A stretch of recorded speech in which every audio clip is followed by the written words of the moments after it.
Have you ever thought about how much you know about the world around you? Someone may say that they know a lot, or even everything, but this is not true. If you think about it, we either do not know anything at all, or exactly as much as we should know. After all, everyone has their own secrets, and the universe is no exception.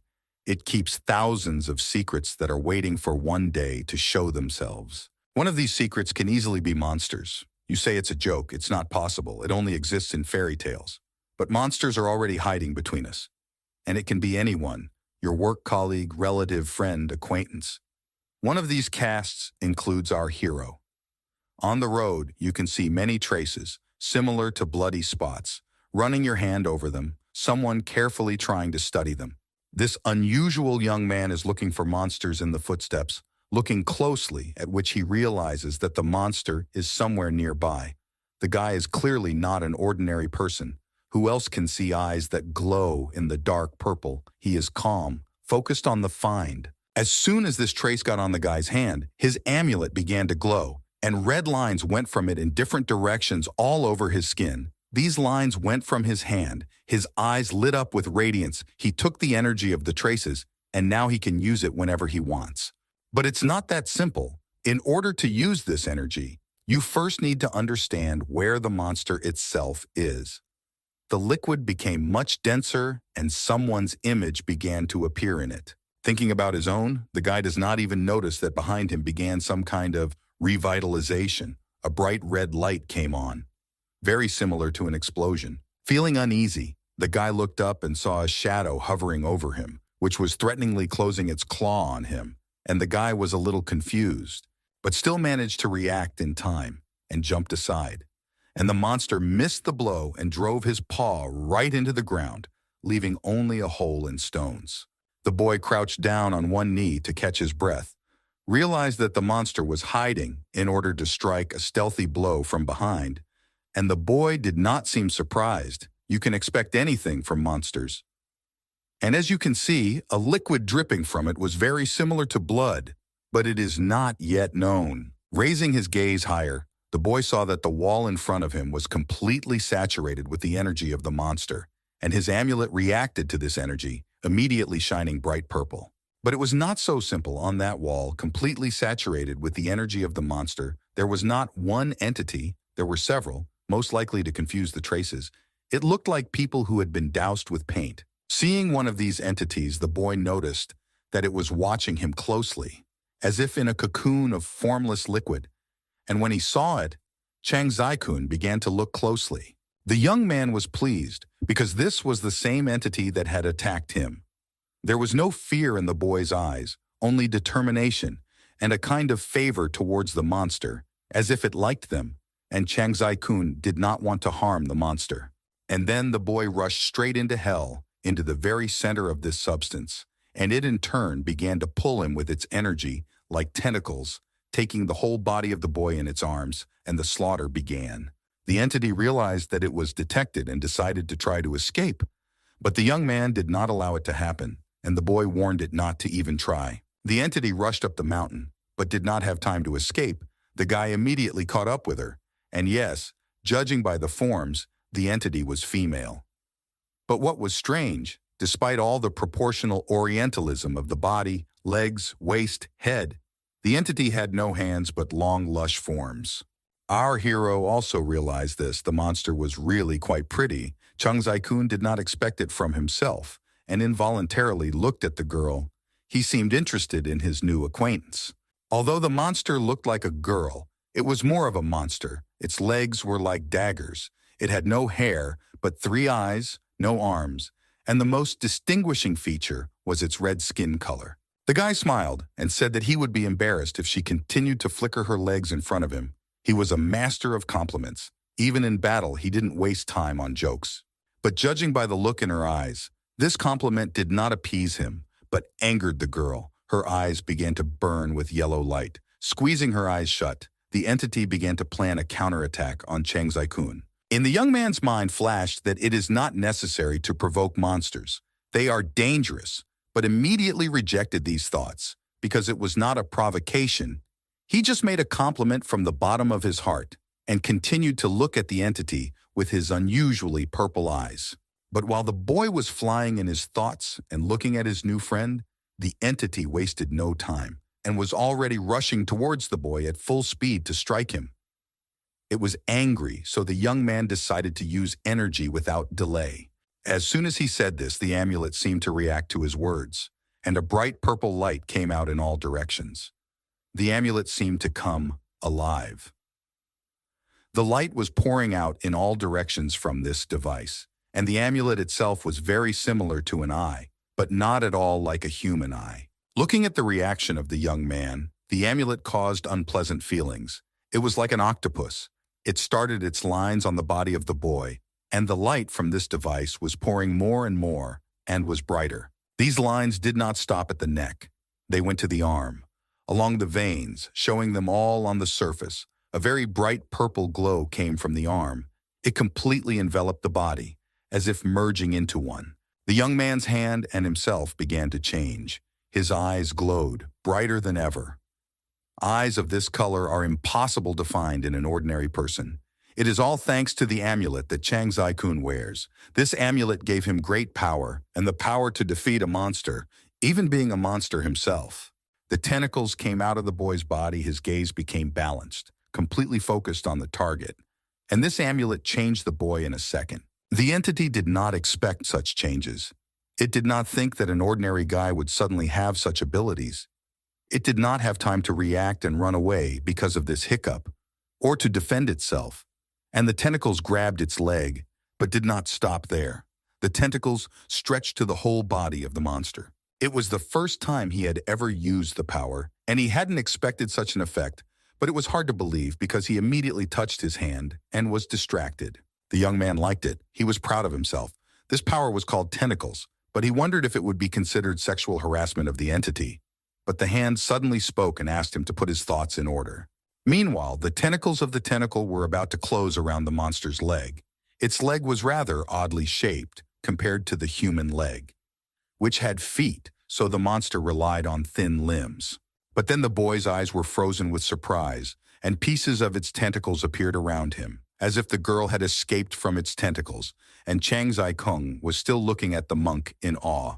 The monster broke free of its grip and rose up, threatening to hover over the boy, who was shocked to say the least. And her energy gathered around the girl. The girl rose high into the sky, hovering over Chang Zai-kun, and behind her was the full moon. The entity did not think to give up, which surprised the guy and seemed to inspire respect.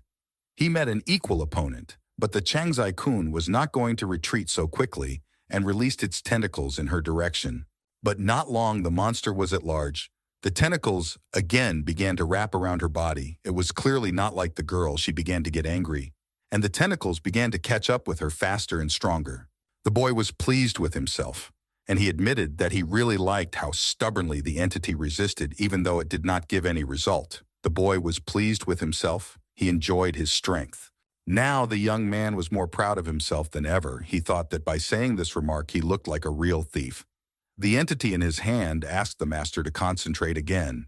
What was unexpected was that the entity began to grow in size, expanding its body, freeing itself from the shackles of the young man's tentacles. It began to change, to transform, to become more and more shapeless, and more like a huge mouth with teeth. It was like a funnel of death. Anyone unlucky enough to get into it had no chance of survival. But this was not the end of the transformation. Another mouth began to emerge from that mouth, though smaller, and not as ominous as the monster, with the same row of teeth and tentacles with suckers like an octopus. Now it wasn't the girl he had been looking at recently that was rushing towards him, but a shapeless monster with many teeth that held only death. The young man's tentacles turned towards him as he looked at the new monster. This was his main mistake, because of his recklessness, the young man missed the blow that the monster struck, and the force of this blow threw Chang Zai-kun back several meters. This was a big mistake. The mouth sank into his body with its teeth, and blood came out of the boy's mouth. He thought it was the end. Was it really death? Now, from a different perspective, it is possible to evaluate the changes of the monster. It was a huge mouth, which can easily fit more than one person. seeing how death is not passing, how the guy is dragged into hell itself. He already thinks that he will die. Right here, at the hands of this bloodthirsty monster. The teeth from the mouth are almost touching his face. It will strike fear into anyone. Even the amulet has stopped glowing, and his eyes glaze over at the thought that this is his end. There is no escape from this embrace of death. Literally seeing the light at the end of the tunnel, seeing the contents of the mouth. The guy begins to reproach himself for what he agreed to do this job for. That's what resulted in such an attachment to monsters. Because of his curiosity, now he will live. It's a beautiful sunny day, just right for a walk. And most people are walking around looking at their phones. One of these people is our main character, whose name is Chang Zai-kun. He is an ordinary high school student. Now the question arises how an ordinary student could get into such a dangerous story. Paying attention to the guy's physique, we can see that Chang is tall, medium build, with short hair and curious purple eyes. With them, he can see things that are not available to other ordinary people. Perhaps this explains their color. The young man sees strange creatures. For the boy, it is a common thing. Now accustomed to such creatures, he does not even pay attention to them. Although the monster in the sky does not look very attractive, a large eye, even larger claws and tentacles, and on the body, jagged like a dragon. Others, not even suspecting such a guest, calmly go about their business, and Chang, even seeing, behaves indifferently.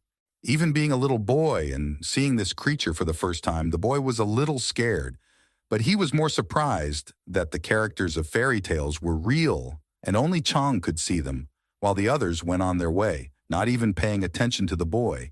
But then the boy realized that he was the only one who could see these creatures. For the others, it was just another day, another landscape, and only he knew what was there.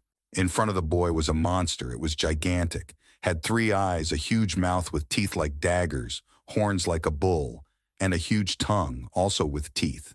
Anyone else would have been scared to death or driven mad, but not this child. He enjoyed seeing such a miracle. Chang, with his childlike delight and wonder, could not take his eyes off what he saw. He was attracted to these creatures, although he would not tell anyone about it, because in our world, they would think he was crazy. Walking past people on the street, Chang thought that everyone thought he was strange, even his own parents. But that didn't bother him. They even let him live alone in a rented apartment, and didn't even ask if their son would come to the spring festival. But the young man was jolted out of his thoughts and turned to the side as if he had seen something. In front of Chang Zai-kun, there were red spots, very similar to blood, and they led away from the main street, and that's what distracted Chang. They were the monster's footprints, and they were strange, like blood. The boy ran into the street where the footprints were leading, hoping to find the monster there. The footprints were glowing red and growing larger, and some strange liquid like fog was coming out of them. The boy ran into the street, a not very friendly, dark place. But then, a creature very similar to an octopus flew at the guy's face. Chang did not expect it, and was a little scared. The monster, unlike his relatives, was not scary at all, not strange in appearance. If you compare it with that red monster, which had no arms, this monster was fully equipped. But having picked up this little creature, there was no trace of fear left. The octopus sat quietly and waited for the reaction. The boy admired the creature and asked if he could pet it, but the octopus was scared, perhaps because it was afraid of humans. And being very frightened, the creature ran away from Chang as fast as it could, and he ran after it, trying to stop it. The only thing that distinguished the octopus from the others was that it had one big eye, and it understood what was happening, and it ran quite fast. But then, out of nowhere, a girl appeared, blocking Chang's path, and curiously asked if he could see the monster's footprints. The girl was calm, but where could she have come from in a deserted street, especially where monsters walked? The girl was quite interested in the fact that the guy is not afraid of monsters.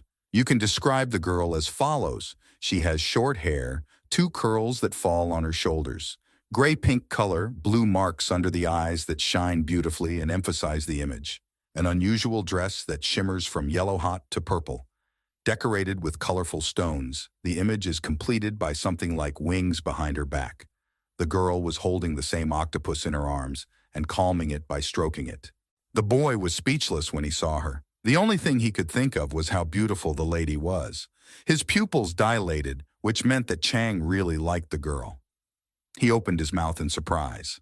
Even though her eyes were closed, he could still feel her penetrating gaze.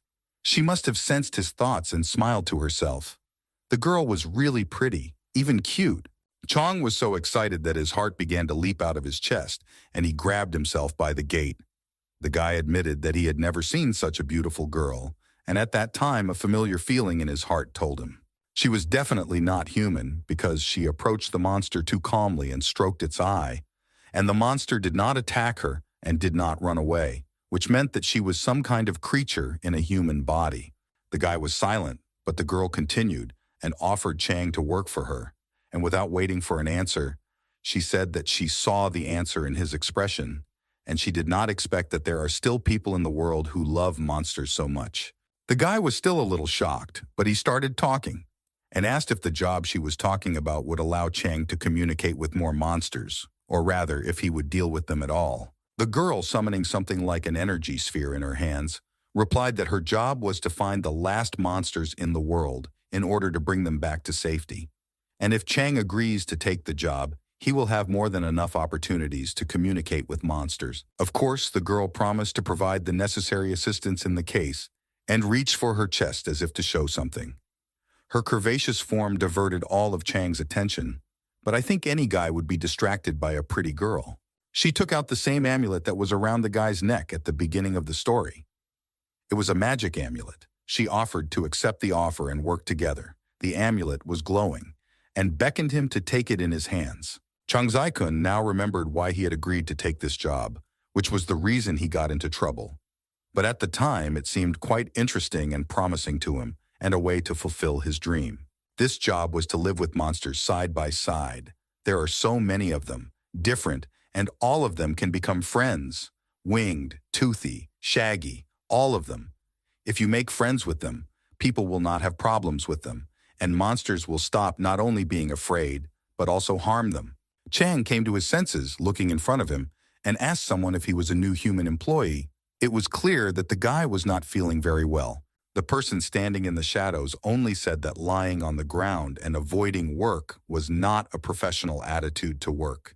And the monster, meanwhile, had already returned to its previous form and was standing right behind the shadow. But then, taking Chang's face in its hands, the shadow said that if he really loved monsters, he should save them. The boy saw a young girl in front of him, looking stern and worried about where she was coming from and who she was. And she had beautiful short purple hair, standing right in front of the boy's face. And the guy, as if not hearing her, just looked at the new acquaintance as if fascinated, and asked who she was and said that it was dangerous here. He seemed to be in a trance after what had happened, or maybe he hadn't recovered from the shock, and still looked at the stranger in front of him with the same interested look.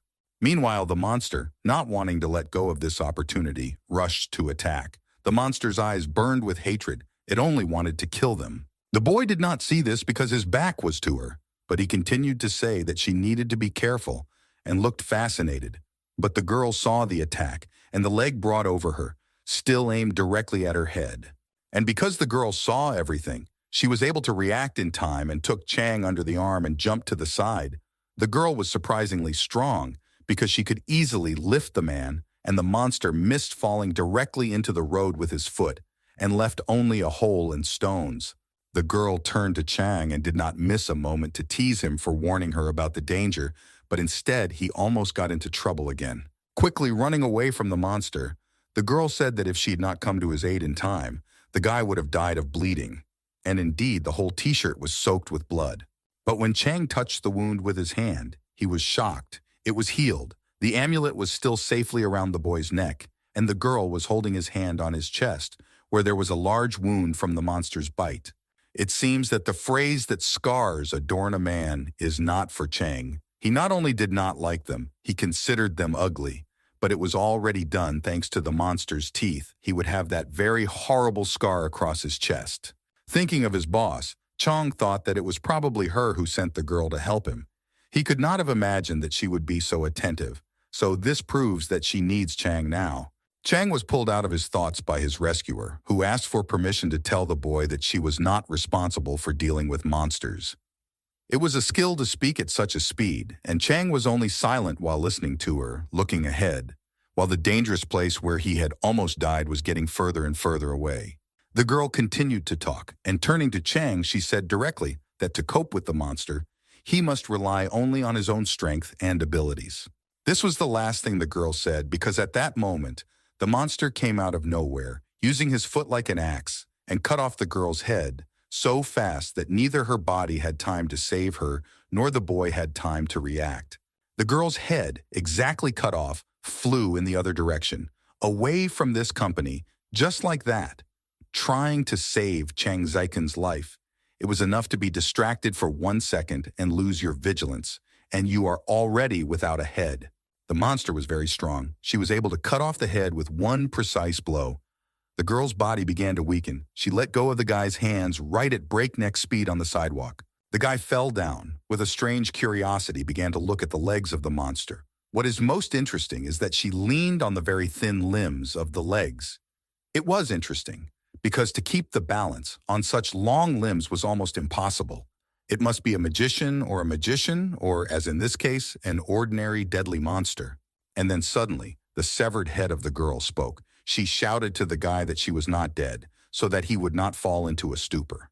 Who is she if even after that she did not die? For a normal person, it would be the end. No chance. Chang, meanwhile, slowly getting up, said that he did not fall into a stupor, and, studying the monster, he realized how to stop it. Chang Zikun was a very observant guy, and in this situation it helped him out well, because in such a danger, attentiveness and observation are the main trump cards up his sleeve.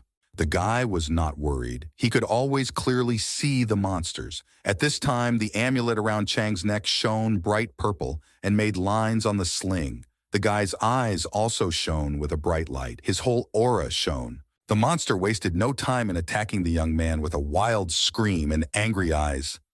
And her mouth began to appear again, her tongue coming out and pointing straight at the boy. She only wanted victory. But Chang did not move. He silently watched as the angry monster rushed towards him, wanting to tear him to pieces or eat him, as luck would have it. Chang continued to stare at her. Meanwhile, energy flowed through his body and the amulet shone as strongly as ever. When the monster was very close, Chang suddenly told her to be careful not to fall, and under the monster's feet was a rope, not an ordinary rope, but one that shone with the same glow as the amulet. But it was too late. The entity did not see it, and tripped over this rope. It was still trapped, which it did not expect. At the same moment, this rope began to wrap around the entity's tongue. With this tongue, it inflicted a fatal wound on Chang Ziken, who survived thanks to his ratiocination. And then she began to take on the monster itself, entangling its neck, tongue, legs, and holding it firmly in a sitting position, looking at the boy with anger. Chang wasted no time in using the amulet to its fullest. He used the energy to absorb the traces and restore them. The web from the amulet began to rise higher and higher up to his eyes. This was the first ability he received from the monster called shock threads. These threads are not ordinary fragile webs. They have great energy to fight monsters. Now you can see how big these threads are. They took up all the free space, and coming from Chang's hands, they all closed on the monster's body, keeping her at bay. But that was not to be. Suddenly the monster began to burn like fire, heating the threads more and more, and from such a high temperature the threads could not stand and began to melt. And the girl just sat there waiting. Chang watched as the monster, having burned his threads, climbed high up the mountain, leaving smoke behind, and managed to escape. And then the girl's head screamed from somewhere, warning that the monster had switched to badger mode and they needed to get away as soon as possible. But the guy didn't seem to hear her, just watched as the monster brought its deadly foot over him with all its strength and speed, clearly intent on killing Chang. But he didn't seem to care. But his amulet reacted differently. It glowed with a bright purple and violet light, as if angry at the monster's tricks. The monster stopped and watched this jewelry with interest, waiting to see what it could do, and new threads quietly gathered around it. In 1 second, they were tightly wrapped around her body, and the monster was shocked while the boy was watching, completely concentrated on this power, and guided it. The monster remained frozen with her leg over Chang. The guy tangled her in the threads as tightly as possible, picked her up. The monster obviously did not expect this and began to struggle to get out. but the guy was calm as ever. He began to stare at her, but for some reason, with pity that broke his heart, he did not want to hurt this entity, but he was in no hurry to withdraw his power. Looking more and more closely, the monster seemed to feel uncomfortable, froze in place, eyes wide open. But Chang did not pay attention to it. His heart was broken not only by her screams, but also by the scarred legs he noticed. It was impossible to tell from the marks she left on the ground or on the wall. Only red streaks were visible. If anybody else could have seen these marks, there were two possible reactions. Either they were just scared, or they thought there was a fight, and the victim was dragged into the street and left. It's the same as if a person walked on a sharp pile of gravel. These were blood marks. In this picture, you can see this entity climbing up the mountain and leaving blood marks behind. Others might not have seen them, but Chang Zikun noticed them while he was lying at its feet. And they came into view because of their curious shape. The creature's feet were clearly not adapted to walk on human roads. Chang chastised himself for being fascinated by her figure, for not noticing it at first glance, and began to withdraw energy a little, loosening the grip of the threads, and the monster watched fascinated. Nothing in the world could even come close to that discomfort. But no one could understand the pain the creature was feeling. No one could heal those bleeding wounds, which is why it was so angry, its mind clouded with anger. Cheng Zai-kun tried to calm her down, telling her that everything was fine. His eyes were already shining faintly. Looking directly into the creature's eyes, Chang Zai-kun offered to go home with him, where he could heal her legs. And with a smile, he decided to make her feel comfortable, to do everything he could to make her trust him. The monster squinted her eyes, seemingly agreeing to the offer, and she seemed to like the guy. Her eyes said that she was in love with him. Meanwhile, the girl was already attaching her head back to her body. She clearly did not understand what all this meant. The girl was surprised by such a sudden change in attitude. The girl attacked the guy first, not understanding why people should block the blows, not dodge them. If the monster was going to counterattack, she knew for sure that from that distance, a person would die in a second. The guy clearly did not understand the reason for the claim, but remained silent.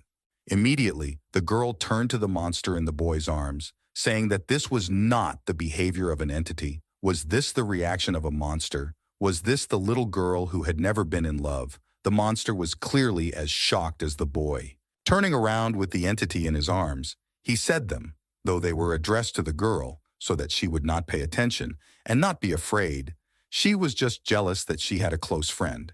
But the girl denied such arguments. The woman who had been standing aside all this time, offering the job, just laughed at the comedy, but pulled herself together and got down to business.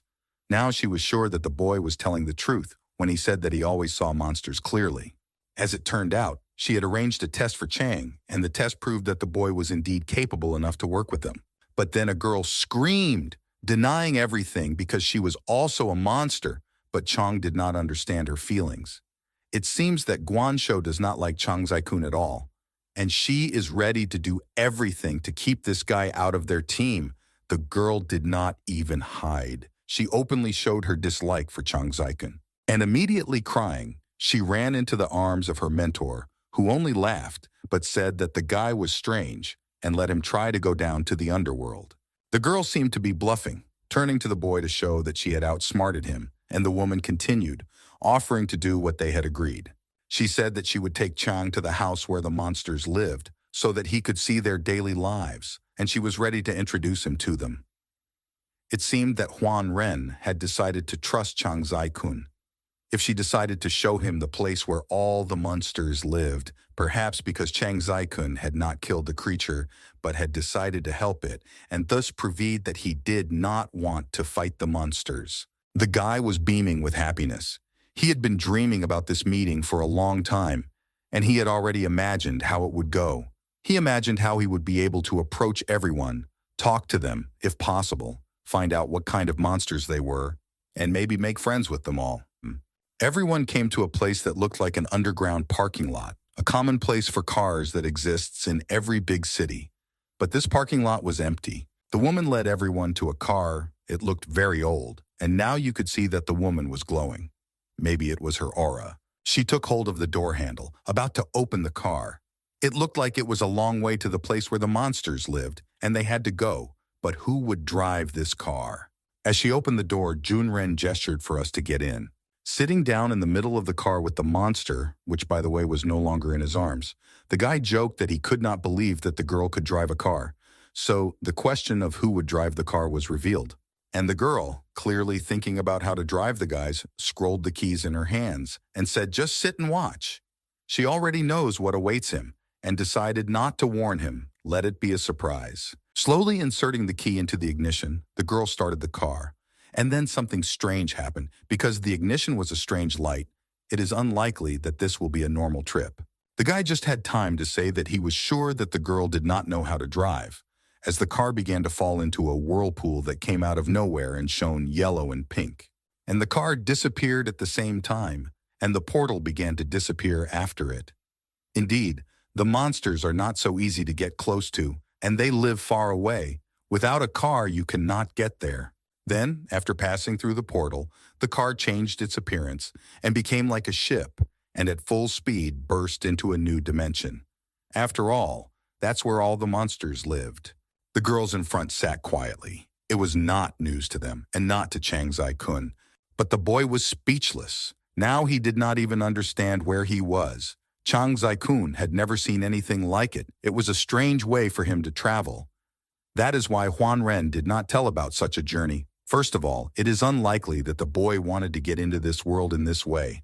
And secondly, and most importantly, it would not be so interesting. Every cell of the body was delighted with the smooth movement of this ship through another dimension. It was so beautiful and unusual, like in fairy tales or science fiction movies. All the time they were flying, the sign on the ship's window was constantly changing, but the ship itself, following only one course, did not change. It looked like a giant monster that cut through the air of another dimension with its body. Arriving at the place, the woman reported this and began to literally walk through the wall. As it turned out, to get out of the ship, the door was not needed. Chang tried to get out as usual, but something did not work and he began to fall. When he landed on the floor, he looked up to look around and try to figure out where he was. And what Chang saw shocked him, even more than the journey through the vastness of another world. It was like a fairy tale. Chang was presented with a picture of another world. A world that is closed to the eyes of ordinary people. A world he wanted to see so much. A world of monsters. But it did not look like what many people imagined. A scary, bloodthirsty place? No, it was not like that at all.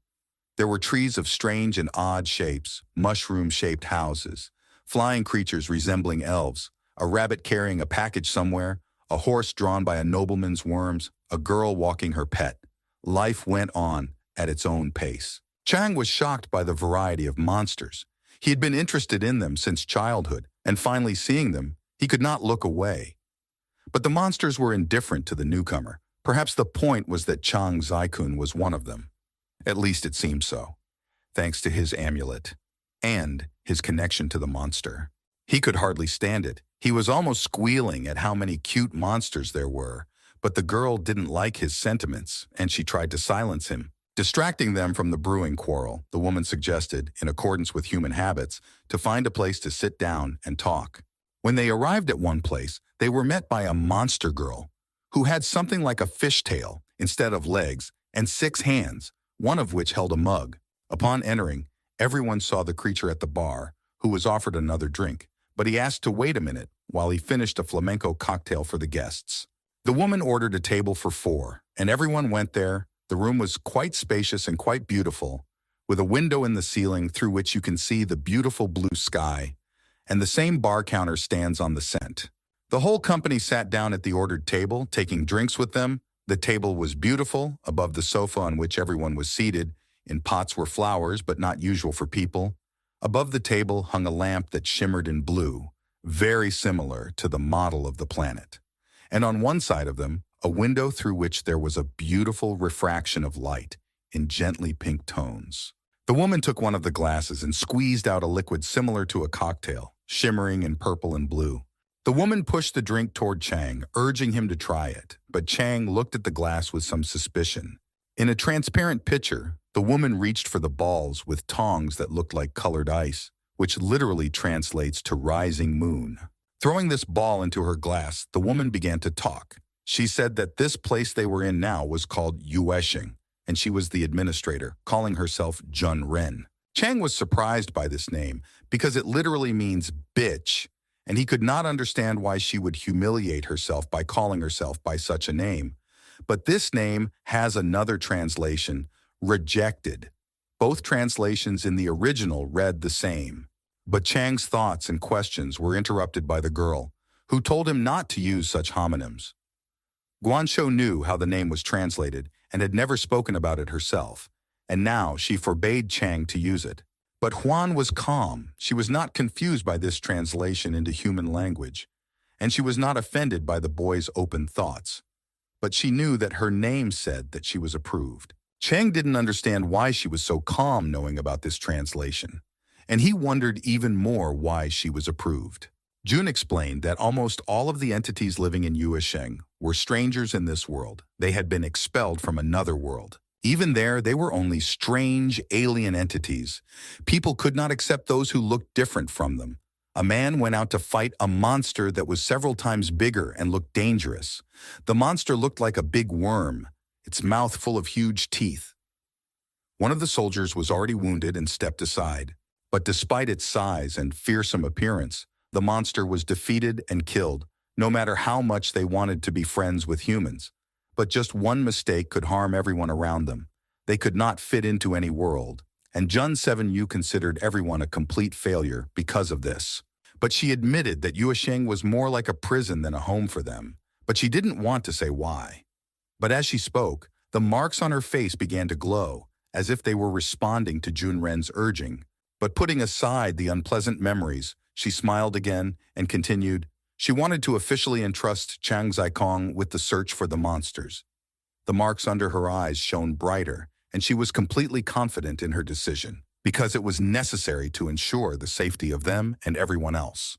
The boy had been sitting there silently pondering the proposal, staring at Jun all the while. This silence made the girl feel uncomfortable, so she asked again, and the boy replied that everything was fine, but he made it a condition that they would not interfere with Chang's approach to the monsters. Jean laughed cheerfully, though she liked Chang's eagerness, but this child should be there to work with him in case something happened, and she hinted at the girl who had saved him. Then she joined the conversation, introducing herself as Guanzhou, and she was a monster, also saying that Lady Jun had asked her to help with the monster search. But she, being older than Chang, would like to get to know the boy even better, as she suspected he was too eager to get to know the monsters better. Chang looked at her with an indifferent look, but the monster sitting next to her was a little worried. Meanwhile, Guan continued, and looking directly at him, asked him to name her special features that distinguish her from all the others. For Chang Zikun, this seemed like an interesting opportunity to spite Guan's show a little bit, and he answered that she was almost human, which is quite special for a monster. Chang Zikun was pleased with his prank, as Guan was not amused. She began to threaten to beat him on behalf of all human women. The monster decided to sit back and not get caught in the middle of it. But then, an unexpected gesture from Chang extinguished her flame by taking her face in his hands, which surprised and alarmed Guanzhou. As Chang said, he would rather not be beaten. He took Guanzhou's head off his shoulders, saying that he had a slightly different method and preferred to start first. Guan just watched Chang Zikun's actions cautiously and remained silent in anxious anticipation because they had just met. Who knows what to expect from this guy? The guy looked at Guan confidently, and she didn't flinch from Chang, showing that she was not afraid of anything. This amused the girl a little. She felt funny that the guy could threaten her just by holding her head in his hands. Chang Zikun did not expect such self-confidence, but remained silent on this question, looking intently into Guan's eyes. And then at the same second, he reached out to kiss Guan, closing his eyes. But the girl was completely confused. She did not know how to react to this gesture, but she seemed to like it. Guan calmly drank her cocktail, ignoring the couple, but the monster was furious at the prank. It seemed someone was jealous. The entity was even more red with rage. But as soon as Guan thought of answering the kiss, the guy immediately pulled away and said that he was right. Although it was cruel to play on Guan's feelings and emotions, it still worked. Lowering Guan's head, the guy looked away from her and said that it was a really strange feeling. Guan was shocked by this. She had just decided to kiss him, perhaps the first kiss of her life, and she flew with him. She had all the anger she could muster in her eyes. She was pissed off at the situation. Why would she test it? And the guy kept holding his head in his hands. Apparently, the girl was ready to kill him now. And Chang Zai-kun, leaving all the jokes aside, said that if she was really from this area, then she must be the majestic head from the story of Liao Jai. The picture shows a head attached to a guillotine with a sinister smile and two men sitting in front of it, one of whom looks like a shaman holding a magic stone, while the other man was afraid to move in front of the monster. Guan was also able to pass through walls, scaring people, appearing in the most unexpected places. And it seems that Guan liked to do this, a kind of fun. Chang realized that her body was only a prosthetic. And he took off her head to make sure, a prosthetic that was needed to appear as an ordinary person and not attract too much attention. But in fact, Guan could control her body freely, even when her head was separated from it. But Guan was not surprised by this conclusion. It was certainly not news to her. Putting Guan's head on the table and holding it there with his hand, or he would hit her again, Chang Zai-kun continued to think. Looking in front of him, he remembered the stories of Liao Jai. It was said that her arm was also part of her body, unlike the other one, which was just a prosthetic. But then suddenly, the head came up in the air and slapped Chang in the face, calling him a pervert and asking what he was up to. While Guan was biting into Chang's hand with all her might, the guy rubbed his face from the blow and mockingly talked about overreacting. Guan was on fire with hatred. While reattaching the girl's head back to her body, the guy suddenly said that he finally saw everything he wanted to see.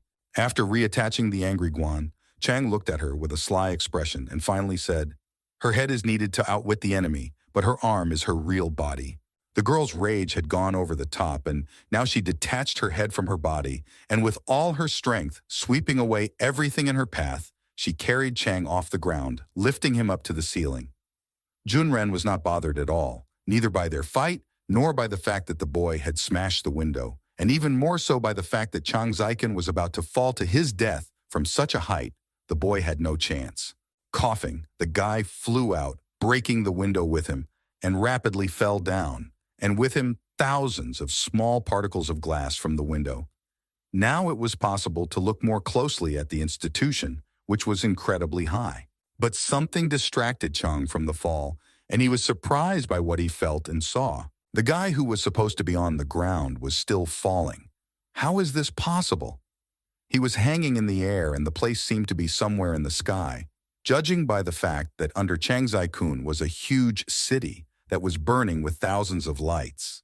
Looking at this, it was already possible to understand that Yue Cheng was somewhere on the border between the world of people and another galaxy or space. And then, paying attention to something, the boy realized that he was not falling.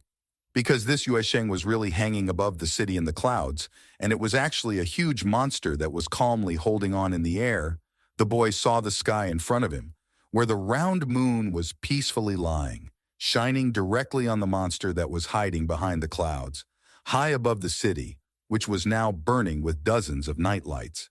And looking at all this, Chang Zai-kun was both surprised and fascinated. And when he returned to Yuesheng, Chang Zai-kun thought that there was nothing wrong with being able to play a fool in Yuesheng sometimes.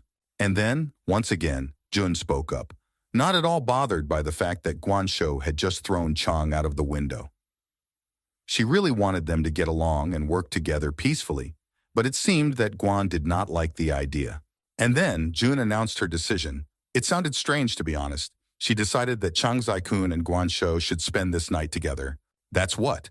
But neither Guan nor Chang expected such a decision. Although in truth, the night was fabulously beautiful. Full moon, stars littered the sky, romance in abundance. Upon entering the room, Chang asked with undisguised surprise if this was really her room. Despite all the expectations of seeing a monster's lair, Guanshou's room looked just like people's. If not for the view from the window, one would think that they had returned to Earth. Which surprised Chang. A bed, a wardrobe, a carpet, a table, everything you need for a comfortable stay. Chang Zai-kun could not stand it and said it directly, and Guanshou did not seem to like his reaction. Perhaps she took it as a criticism of herself, or a hint that she had no taste. Standing behind Chang Zai-kun, Guanshou slammed the door shut with all her might, clearly angry at the statement. The door and lock were very ordinary, which was unusual considering where they were. But it could be a portal door, or instead of a handle, a tentacle that needed the blood or energy of the room's owner to open it. Turning to the boy, she asked if he thought it was strange.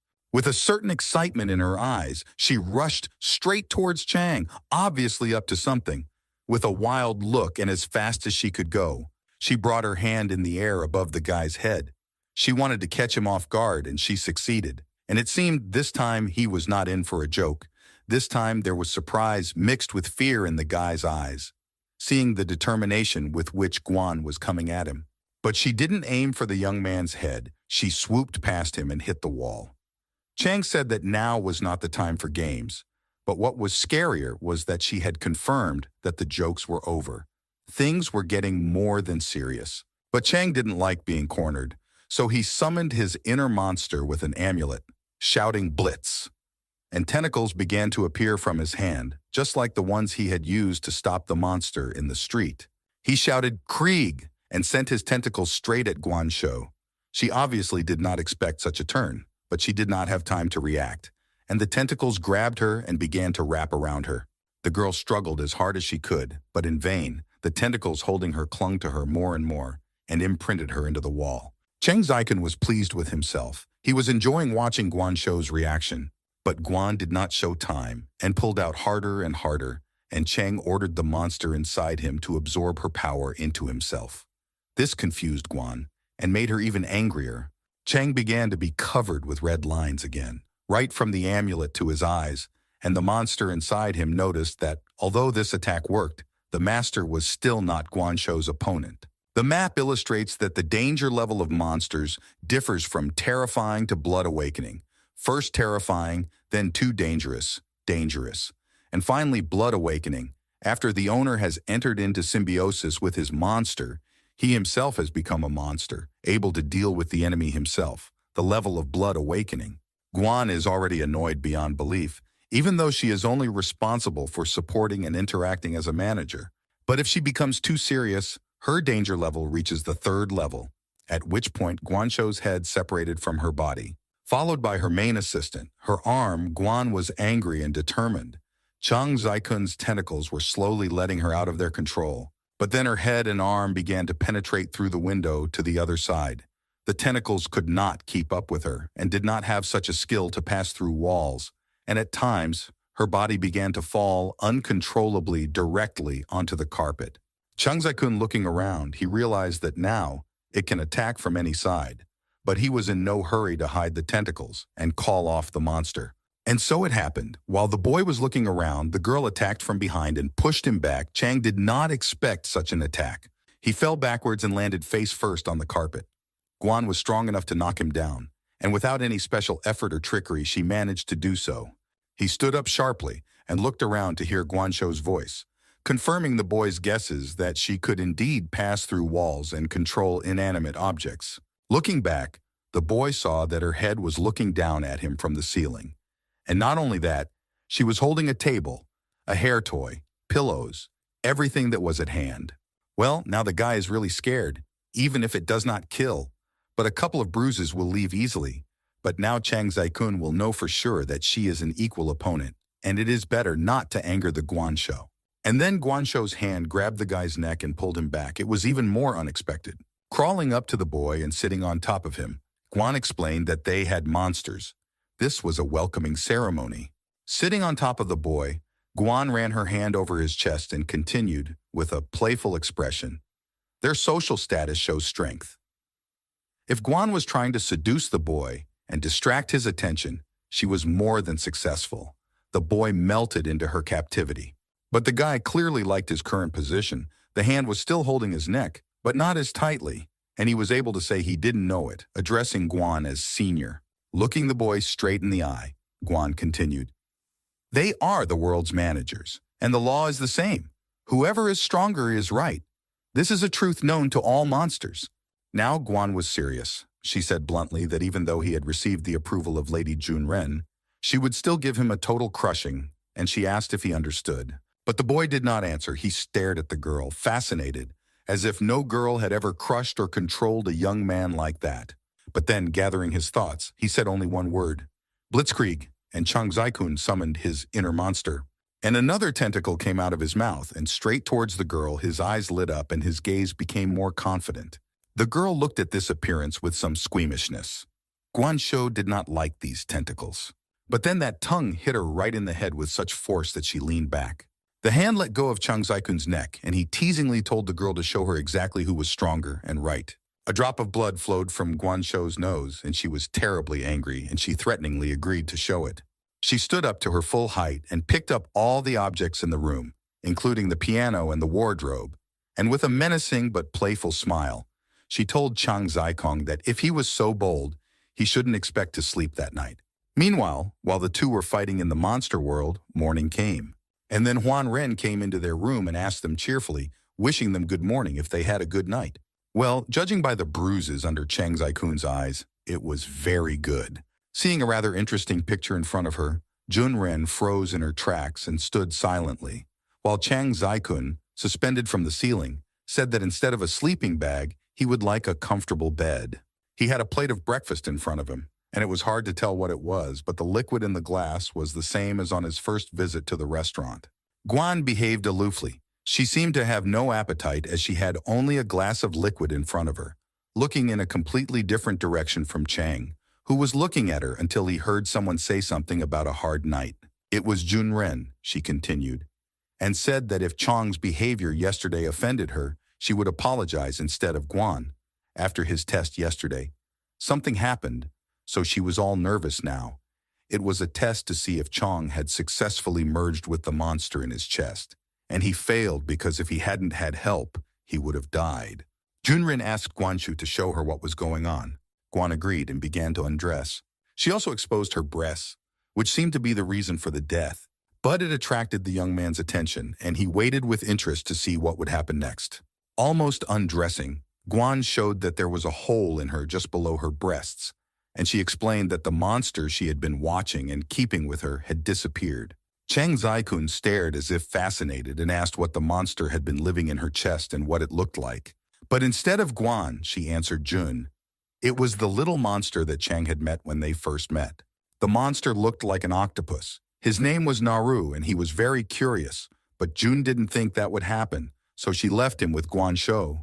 And Jun Ren turned to Chang and asked him if he would mind helping to correct her mistake, and Guanshou looked at the boy expectantly. But that's what the guy was waiting for all this time. Of course he would help. It's his job, which he agreed to do. Chang looked happy. And now it was clear why he immediately asked, when it was over, if he could caress his little hands.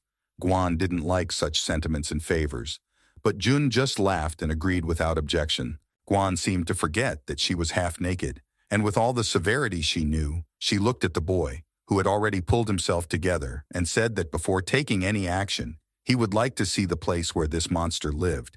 Maybe there was some chance of finding some traces. Guan understood Chang's words and agreed to see where the monster lived and opened her chest more. She turned away a little and watched as the boy reached for the place where the hole was, but the boy said nothing. The boy touched the hole directly, cautiously, as if afraid of hurting her. But he was obviously interested in more than just the hole in Guanshou's body, especially after what happened last night. Chang Zai-kong had said that her prosthetic body felt just like the real thing, a compliment that Guangshou proudly declared that her creation could not be bad. Putting his hand in, he felt the touch of tentacles, barely noticeable but tangible. The guy was clearly shocked at the sensation. For some reason, the guy looked in the mirror that was right above him. He seemed to see something else besides his reflection. There was a huge eye in the glass, looking right at him. It seemed to be an Oru, and it appeared just after Chang touched that tentacle. It was very strange, even for the monster. The guy did not understand what was going on. But the eye did not disappear, but on the contrary, it was watching everything. Now, after all that had happened, Chang Zai-kun and Guanshou sat on pins and needles, not knowing what to talk about or what to do. They even turned away from each other. Guanshou seemed to be thinking about something, as if she felt guilty. Guanshou spoke first. It was a difficult step for her. According to human etiquette, she thought she should apologize to Chang. These words were very difficult to say, but Chang understood and did not push her or make her angry, but remained silent in anticipation. But that was not to be. Guan attacked the guy, claiming that he should not have said something like, "Don't pay attention to it," or it doesn't matter. Chang was surprised by this statement, but still replied that she did not want Chang to give her a break. But still, Chang did not miss the opportunity to tease Guan, and since she knew the etiquette so well, why not follow it? But Guan Shou replied without anger that people are mean and cunning, and with her understanding of people, she cannot let her guard down in their presence. She cited Chang as an example, because people should be afraid of monsters, but some people like them, and she didn't understand why. A memory came to mind of a girl hugging a boy from behind, tucking his xiao kung, and telling him that he was innocent, that it was the others who had abandoned him. It was Chang Zaikun's memory, and it seemed to be a painful memory for him. Tao Ying quickly picked up the XI and answered Guan's question. It's because these people have good taste. Guan was not expecting such a direct answer. Or maybe they, like Chang, had no friends, and the boy pretended to be hurt by the words, and she laughed softly. It looks like Guan added speed with her foot to the ship they were flying in, and the ship really flapped its wings and picked up speed. Guan thought about it and replied that according to statistics, the greatest threat is posed by people, not monsters. The guy was watching Guan's actions and facial expressions closely, but still he answered that he, as a human being, had to say something. Meanwhile, the ship was rushing through the expanses of another world. With a smile, the guy said that her tsundere side was disappearing, but the girl didn't seem to understand what he was talking about. But she realized that it was something about her character, and it was true because tsundere is one of the typical variants of a character's character, when he initially behaves rudely, unfriendly, but later, his sweet and gentle side of character is revealed. Usually, at the beginning of the story, the character shows his tough character and is in a state of constant conflict with one of the main male characters, but in the process begins to show tender feelings for him. And Chang Zaikun is this victim, which is what he told the show's Guan. At first she was ready to kill him at the first opportunity, but now she has become more calm and gentle. Guan announced that the guilty party had arrived and asked the boy if he could sense Naru's whereabouts. Guanshu thought that the boy's ability allowed him to sense any monster wherever it was. Chang followed the girl out and looked around and explained that she was wrong and that he could see monsters clearly, not sense them from a distance. But the boy was determined and promised himself to find it. A huge red eye hovered over the young man. It was definitely somehow connected to the missing Nara. It did not just appear by itself. Looking at it, Guanshu was not surprised, but she was curious about it. But Chang Zaikong didn't say anything, just told her to follow him, and she was surprised. Chang Zaikong started to run and told her that this giant eye appeared after he encountered his fool in the nest of the Naru. Chang and Guan stopped when they heard someone calling for help, and they followed the sound. In the middle of the street was a frightened girl, right under a painted wall, trying to protect herself from the very creature that Chang and Guan were looking for. It seemed that the Narus wanted to eat what the girl had, but after frightening her and being frightened himself, he ran away from her. Guan saw the monster and immediately rushed to catch up with it, running past the frightened girl, and the girl who was sitting there, now shocked, watched the monster being chased by a girl, but happy to see it. But she could not catch up with the monster. In 2 leaps, he ran across the road and hid in a street. Guan then saw where the Naru had run away, but when she arrived, he was nowhere to be found. The Narus had managed to escape. It was strange that such a small creature could run so fast, but maybe that was its advantage, and the number of small legs. Chang watched the eye and noticed that it turned its gaze to the side. Probably Narus was able to escape. It seems that even Guanshu could not catch up with him. Chang Zaikan turned around and saw that the girl who had been screaming in fear a moment ago was now kneeling down, as if praying, and it seemed that the boy understood what was going on. The boy realized that she had seen the monster, and the girl opened her eyes, almost crying, and asked if Chang had seen it too, as if looking for confirmation that she was not crazy. The girl kept repeating to herself that it was a monster, with crazy, frightened eyes looking in front of her. But then the girl really started to cry, and not even because she saw a monster, but because he wanted to take her betel nuts, which are not really nuts. They are actually betel nut seeds. They can even cause oral cancer or bad for the gums if consumed in excess. They are very popular in China. The boy repeated the name of the nuts to himself. The girl, hiding the treat, said that she really wanted to try them, but was not allowed to, so she ran here, and the guy assured her that he was not going to take her nuts. Yichang thought about it. He had been told that Naru was very curious, so he probably just wanted to taste the nuts. And the girl said timidly that she did not even think she would meet a monster here, and asked if Chang had seen it. The boy replied that he had not seen any monster, and the girl was surprised by this answer. She quickly apologized for her stupid talk about something like that. She had come so far, so she thought that at least there she would not be considered strange. And then Chang heard her words and remembered himself. How everyone had teased him, called him strange, weird, and there was so much anger in those words. In Chang's head, he kept hearing phrases like, "Why is he so strange? Has he escaped from a mental hospital?" And others would laugh at these words. For him, it was a stigma for the rest of his life. In the circle of friends, acquaintances, and relatives, everyone would consider him strange. But he was pulled out of his memories and thoughts by someone's voice behind him. The man was looking for someone and seemed to have found them. The girl was immediately grabbed by the hands of two men in uniform, one of whom said that the girl had tortured them to death with her escapes from the psychiatric hospital. The girl was desperate. She tried to break free, shouting that she had not yet tasted her nuts. One of the men said that they were harmful to her health, and she should not eat them, while the other threatened to lock her in the cell. The boy just stood there and watched what was happening, but he was called by Guan, who asked him who the girl was. Chang replied that she was just a mentally ill girl, and in any case, he would never compare himself to her. Guan turned around and left, and Chang took one last look at the girl and said that they had to go, and he hoped they would find the man before he did anything. Then a voice came from somewhere and repeated the name of the monster after Chang. It was the same man who had been looking for the runaway, and he had heard the boy call the monster Nara.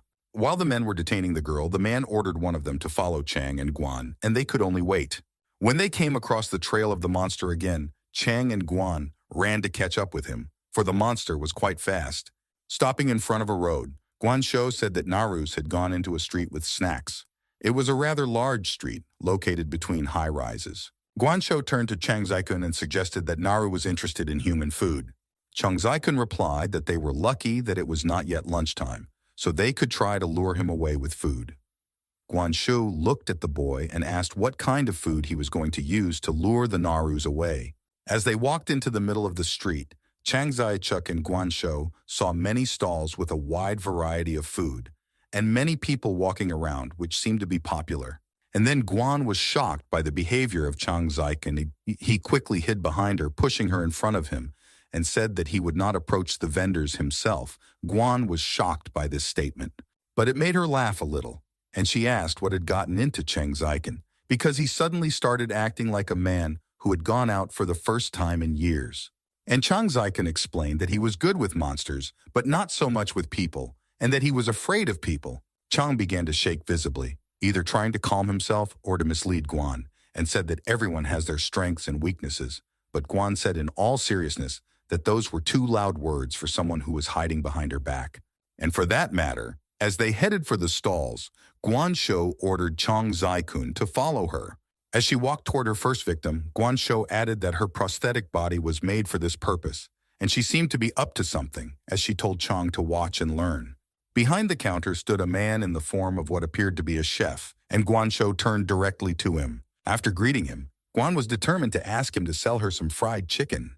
The man behind the counter was surprised by the customer's politeness. Pleased with her success, Guansho took the package of chicken she had ordered. And then, just like that, the scent of fresh chicken came to the doorstep of an aura sitting on the roof of one of the stalls. When he approached Chang, Guan told him that Naru was watching them, and Chang returned to where Guansho was pointing. But the smell of the chicken caught Naru's eye. Chang said that the Narus was looking directly at them, and Guan was surprised that it was really attracted to the scent of food, and was pleased with the result. Chang kept a close eye on Narus, who was also paying attention to the couple. But it seemed that even the scent of freshly roasted chicken didn't make the Nara come down and eat. This upset Guansho, who almost cried because she thought the bait idea hadn't worked and they had wasted their money. She remained in place, holding the package. Chang Zikun, on the other hand, thought that maybe he didn't like fried chicken, and maybe its flavor was too light, so he suggested trying something with a stronger flavor. Guansho agreed without hesitation and asked if he had any ideas. Chang Zikun pointed to the shelves and suggested that they try this. The man standing behind the counter, not understanding what was happening, just watched and waited. A girl passing by with a plate of manti turned to ask what the flavor was. But the man behind the counter was still just watching. In the middle of the street with the stalls was a place where you could sit down and have a bite to eat. And that's where Guansho and Chang Zai-kun stopped to rest. And it was from their table that the aroma spread throughout the street, which attracted passers-by. The dish they ordered is called luoxi fang, a Chinese noodle soup, which consists of boiled noodles served in a soup, a specialty of Liuzhou and Guangxi. Chang Zai-kun sat down in front of this dish, clearly enjoying its view. In front of him was a large tray with a picture of a rooster on it, and a yellow package lay next to it. Guyan was also looking at the dish with a noticeable appetite, and without taking her eyes off it, she asked Chang if he thought Naru would like it. Chang honestly replied that he was not sure, but he hoped so. And then the head of the Narus appeared. He looked out from the table, yet he was interested in this dish because of its flavor. The monster tried his best to climb on the table to get to the plate. But halfway there, he froze, thinking about something, and Guan froze in place so as not to frighten him, and asked Chang why he didn't eat, even if he didn't run away. Chang didn't answer, but he noticed Naru's interested gaze on him. Chang Zai-kun apologized to Nara, but Nara just stared at him silently, making no movements and giving no signs. Chang Zai-kun continued with a guilty look, recalling their last two meetings, when Naru had run away as soon as he saw Chang. And then Chang's memory of holding a frightened Narus in his arms, while the boy admired the monster, came flooding back. Right when he scared the girl in the street, something so interesting that he had never seen anything more interesting before. And then Chang Zai-kun finally realized that Naru was hungry, which is why he was so interested in human food. But Chang Zai-kun thought that Naru was looking for an atmosphere where he could feel at ease. But unexpectedly for Guan, he addressed her as the eldest, which surprised her, and she suspected that Chang Zai-kun had another idea, and she wondered why he was addressing her so respectfully. As he put on his gloves for something, Chang Zai-kun continued, saying that her job was to look for monsters, and he had no idea how hard it was to do the Guansho by himself. So he suggested that Guansho should rest today and have some human food, saying that Guan was shocked. But turning to her, Chang held out a piece to Guansho. But for some reason, Guansho refused and asked why Chang wanted it, and looked away as if she sensed something wrong. But Chang Zai-kun, with a sly look, straightened his hair and said that he had an idea how to catch the Nara, so he offered to help him to change the atmosphere. Guansho seemed to realize what Chang Zai-kun wanted her to do. She took a piece from his hand and put it in her mouth, and Chang Zai-kun watched with pleasure at the reaction of Guansho. She seemed to like it, and she closed her eyes in pleasure, and at least it tasted better than the luoxifeng. While Guanshu was tasting the new food, and Chang Zai-kun was watching her with Narus, people gathered around them. The girl said they were a very cute couple. The guy asked if they were on a date. And all this time, Naris was watching Chung Zai-kun with interest. Something attracted the monster in him. Our little friend began to change a little before he was completely purple, and now he is changing color to blue, just like the sea. What was unexpected was that this cute little octopus monster would turn into a beautiful girl with sky-colored hair. The girl looked stern. Her hair was flying in all directions. She had something like jewelry in her ears. Her clothes were almost transparent, and she sat somehow restrained, even stiff.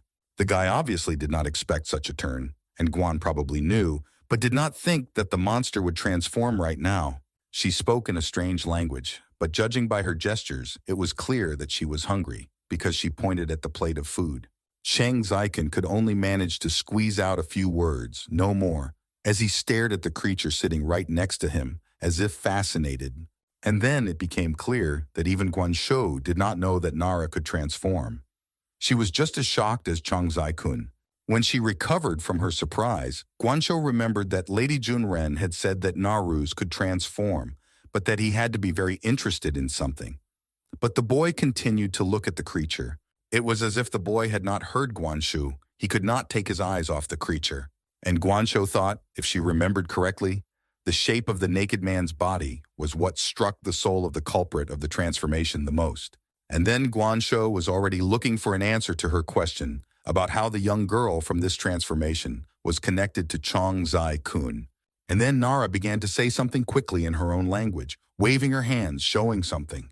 But Chang Zai-kun did not understand what she was saying, and Guancho did not miss the opportunity to tease the guy and immediately asked if he was a self-proclaimed monster expert.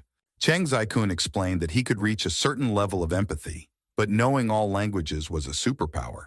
So how could an average person like him, a fashion designer, get such a skill? Guanshao replied with a sad look that just because he was what they call an average person, it doesn't mean that humanity has gone mad.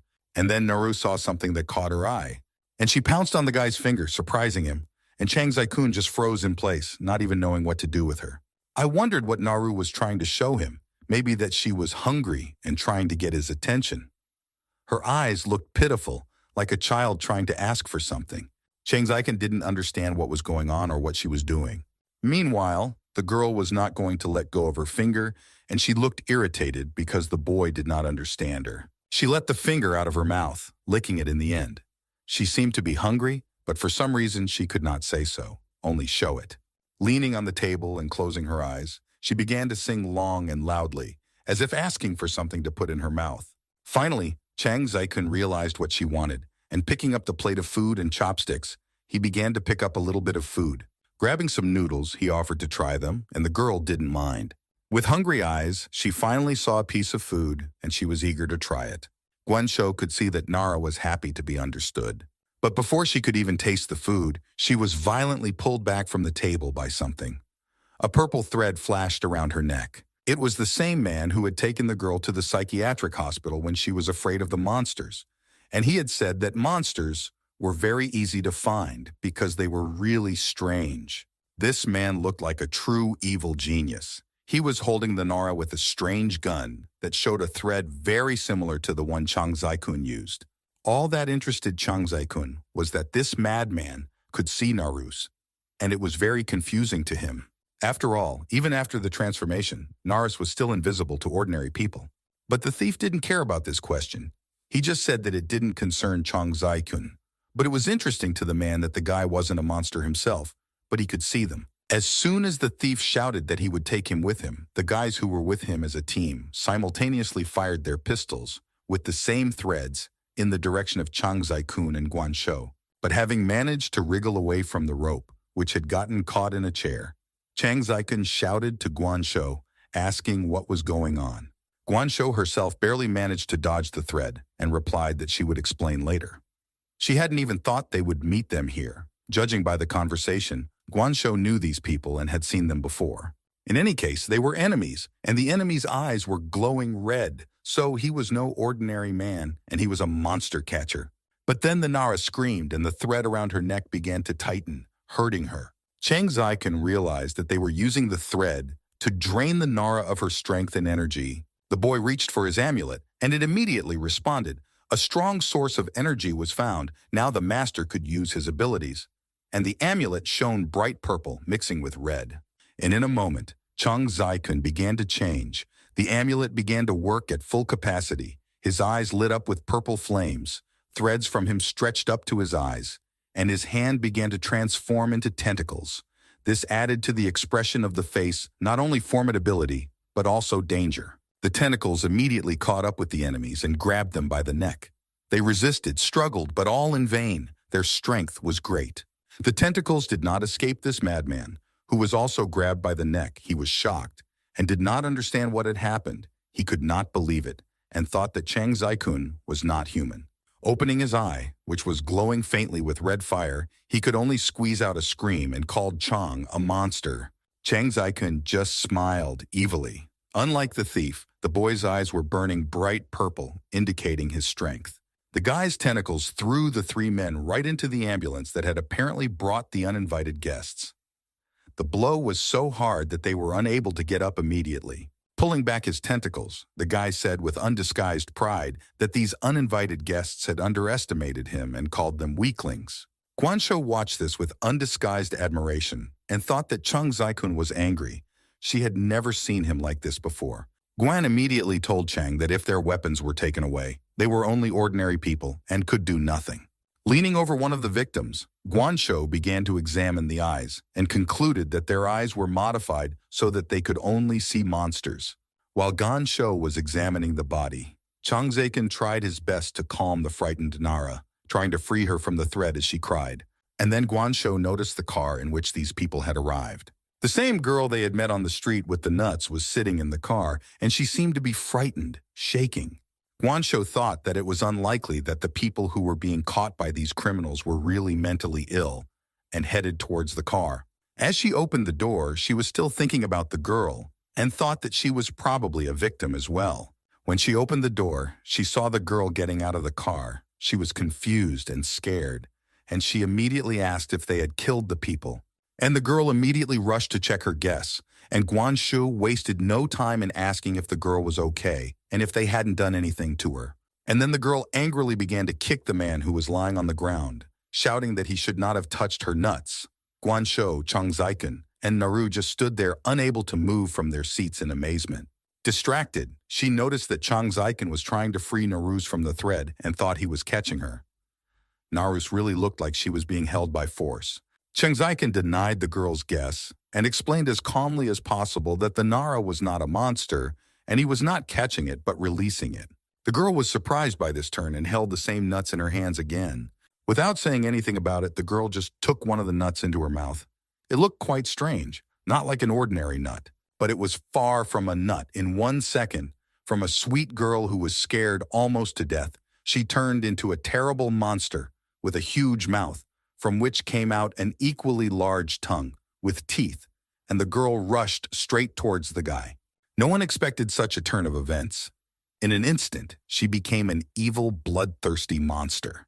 The girl was running at high speed, and Naru stood there frightened, unable to move.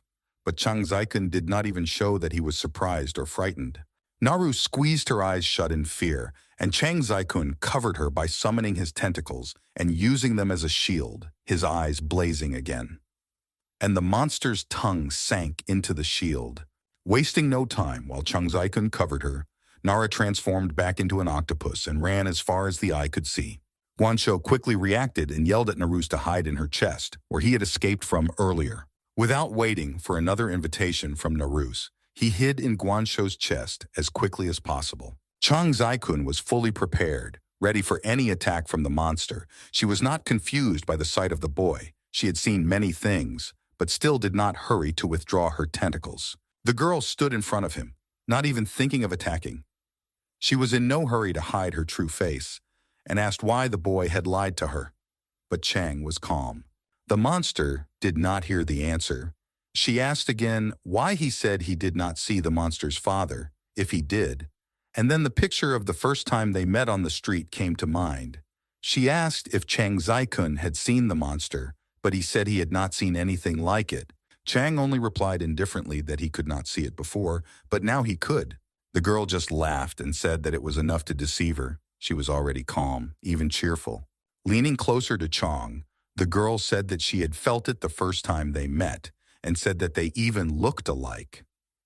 Changzaiken involuntarily looked at the open mouth that was so close to him. And then the monster's calmness and merriment faded away, and the Virana struck at Chang's stomach, sending him flying several meters away, coughing. But the entity underestimated the boy's strength. He was already on his feet and ready to strike back. This made Changzaiken angry, and he asked in denial if she thought they looked alike. Only now it is clear where Guansho is gone. She is sitting in a stall, watching all this, and concluding that she is also an enemy. And people will stop at nothing to conquer Yue Sheng. The girl was already looking at the guy with genuine anger, preparing to attack. And moreover, Guansho noticed that her body was changed much better than those who attacked her before. Guansho realizes that everything depends on her now, but right now she feels scared of the violation. First of all, she is worried about her because she is responsible for this monster. The girl thinks about different options. If the creature is stronger than they think, they will all die. Looking at Changzaiken, she shouts that now is the best time to run away. It's the only thing they can do, and it looks like Chang agrees with Guan. But still, the boy refused to run away, and summoned the power of Blitzkrieg, and tentacles came out of his 2 hands and headed towards the enemy. Changzaiken was determined. But the monster was not so ordinary. It was able to strengthen its tongue and rush to attack.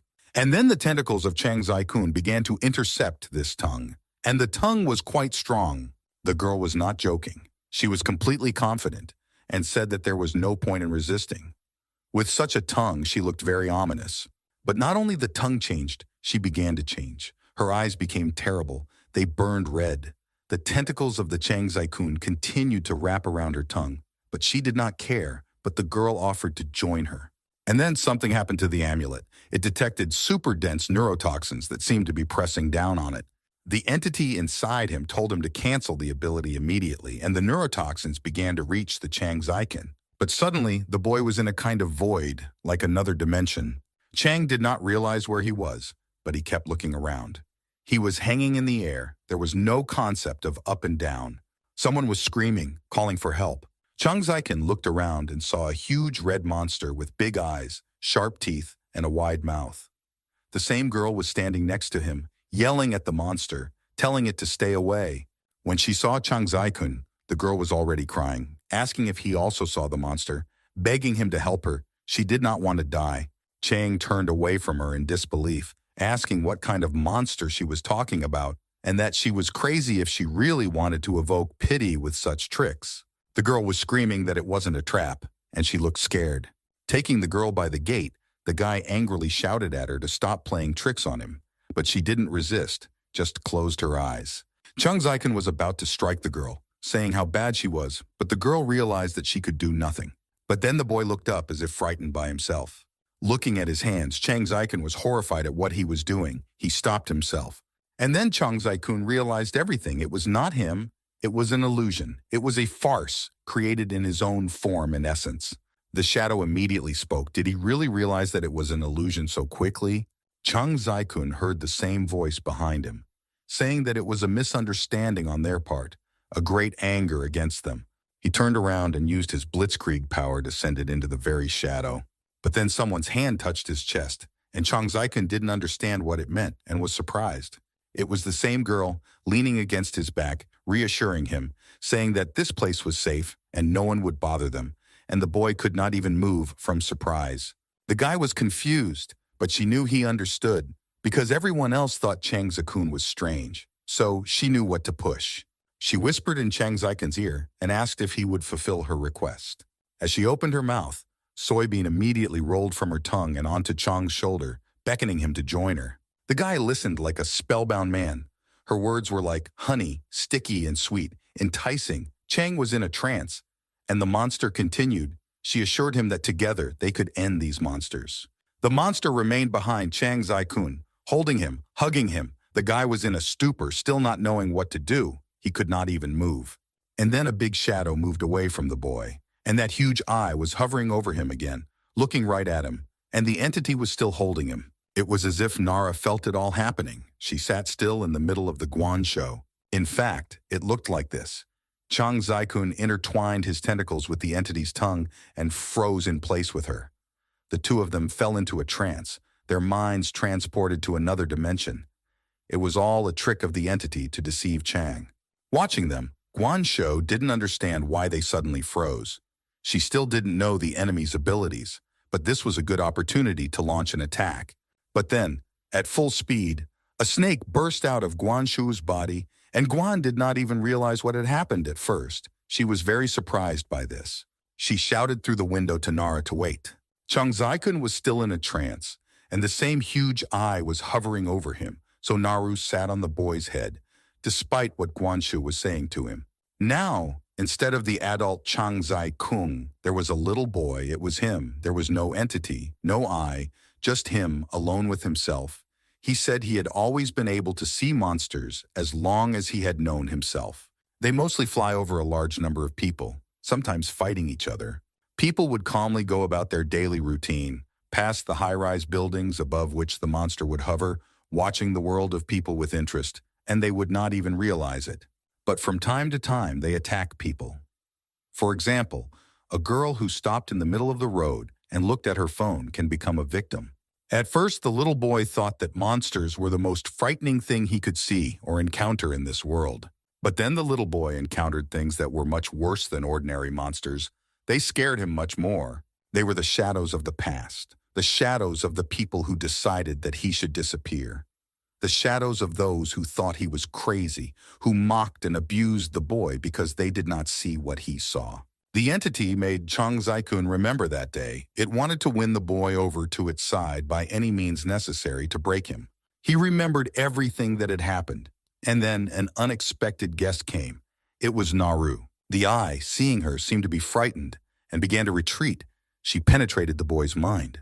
It was the Nara who snatched him out of the horrors of the captivity of fears and memories. But the entity was not happy at all with the appearance of the one who prevented it from completing its work. It was enjoying the blood of Chang Zai-chu and did not understand how Naru's could penetrate the dimension. Its eyes burned with hatred, glowing with a red, devilish light. Naru pretended to be thinking and replied that the atmosphere had become very bad. Bad. The entity was not going to retreat and give up so easily, and Nara wanted to bring Chang Zai-kung back to life. She said that it was so peaceful, even nice. The entity was already very angry. Her mouth was all red. She said that she did not understand how Naru's got into her psychic space, but now the entity wanted to eat the boy. That's why she was all red. The entity grabbed Chang Zai-kun by the arm and pulled him around like a doll, and shouting at Naru to get out of the way, threw out its long tongue in her direction with all the anger it could muster. Naru began to wrap her tongue around it, taking over her body completely. Naru had no chance to escape, and she could easily become an appetizer. But she didn't seem to be afraid at all, even questioning the entity, saying that it was angry. She realized that she couldn't accommodate two creatures at once, and she didn't have to, since Chang Zai-kun had already recovered. But still, the entity was greedy for food and emphasized that Naru's had entered its space. Naru was already being dragged into the very center of hell, the jaws with huge teeth slowly closing one by one. But for some reason, she remained calm. And yet, the jaws closed completely around the body of the Nara in a tight knot. The entity began to laugh loudly, almost hysterically, satisfied with its victory. Its face grew more and more frightening, angry and ugly. But Naru was able to tear the shackles to pieces and escape from the captivity of the deadly tongue. The entity screamed in pain. Its tongue was torn into tiny pieces. Now it could do nothing. Naru remained as emotionless as ever, just silently watching the entity scream. Naru concentrated on pulling the bits of tongue-like threads together into a single piece. After finishing her work, Nara made a ball that looked like another eye, from which came a red light, and she clearly liked it. The entity was still angry and did not understand how it was possible, how Naru's managed to escape and tear its tongue, which was now dripping with blood. She pulled the ball into her mouth and licked it. But why would she do that? And then she suddenly put it in her mouth, perhaps thinking it would be delicious. But she didn't seem to like the taste, and she spat it out immediately, realizing what a disgusting thing it was. It tasted like a mixture of human and monster. And then Naru realized that the entity could also eat monsters, which was a real shame. On the one hand, it was disgusting, but on the other hand, if she didn't eat the creature, she wouldn't be able to get back what she liked. Having released the Chang Zai-kun from its deadly bonds, the entity still could not believe that it could be wounded right in its psychic space. It was shocked as much as possible. And only now, paying attention to the Nara, the entity shouted directly, asking what kind of monster she was. If she was capable of such a thing, the entity clearly expected to receive an answer to her question. Now Naris began to approach the entity with one eye, and the entity began to scream hysterically that Naris should not come near her. Now she was afraid of her and not of her, and Chang was watching her all the time with curiosity, why she was afraid of Naris. And Narus answered, "She is a monster, that's true, but she is a monster that cannot be defeated in the psychic space, whoever it is." Naris began to play with the fear of the entity, and after getting close to it, she laughed and pretended to think about eating the entity. Now it was clear why the eye had been accompanying the Nara all this time. It was a giant mouth that swallowed monsters, and now this mouth was moving directly towards the entity. And this huge mouth began to swallow the monster one by one. Well, that doesn't sound very pleasant.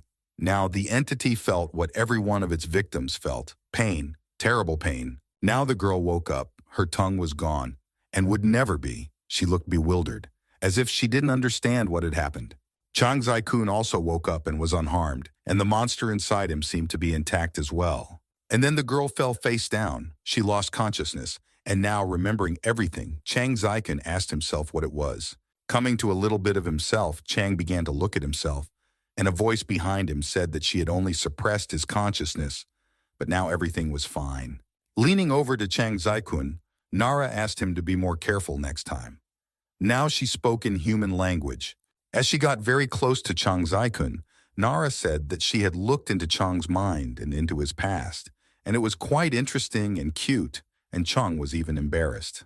For some reason, Chang Zai-kun was silent and staring at the same place, not responding to anything.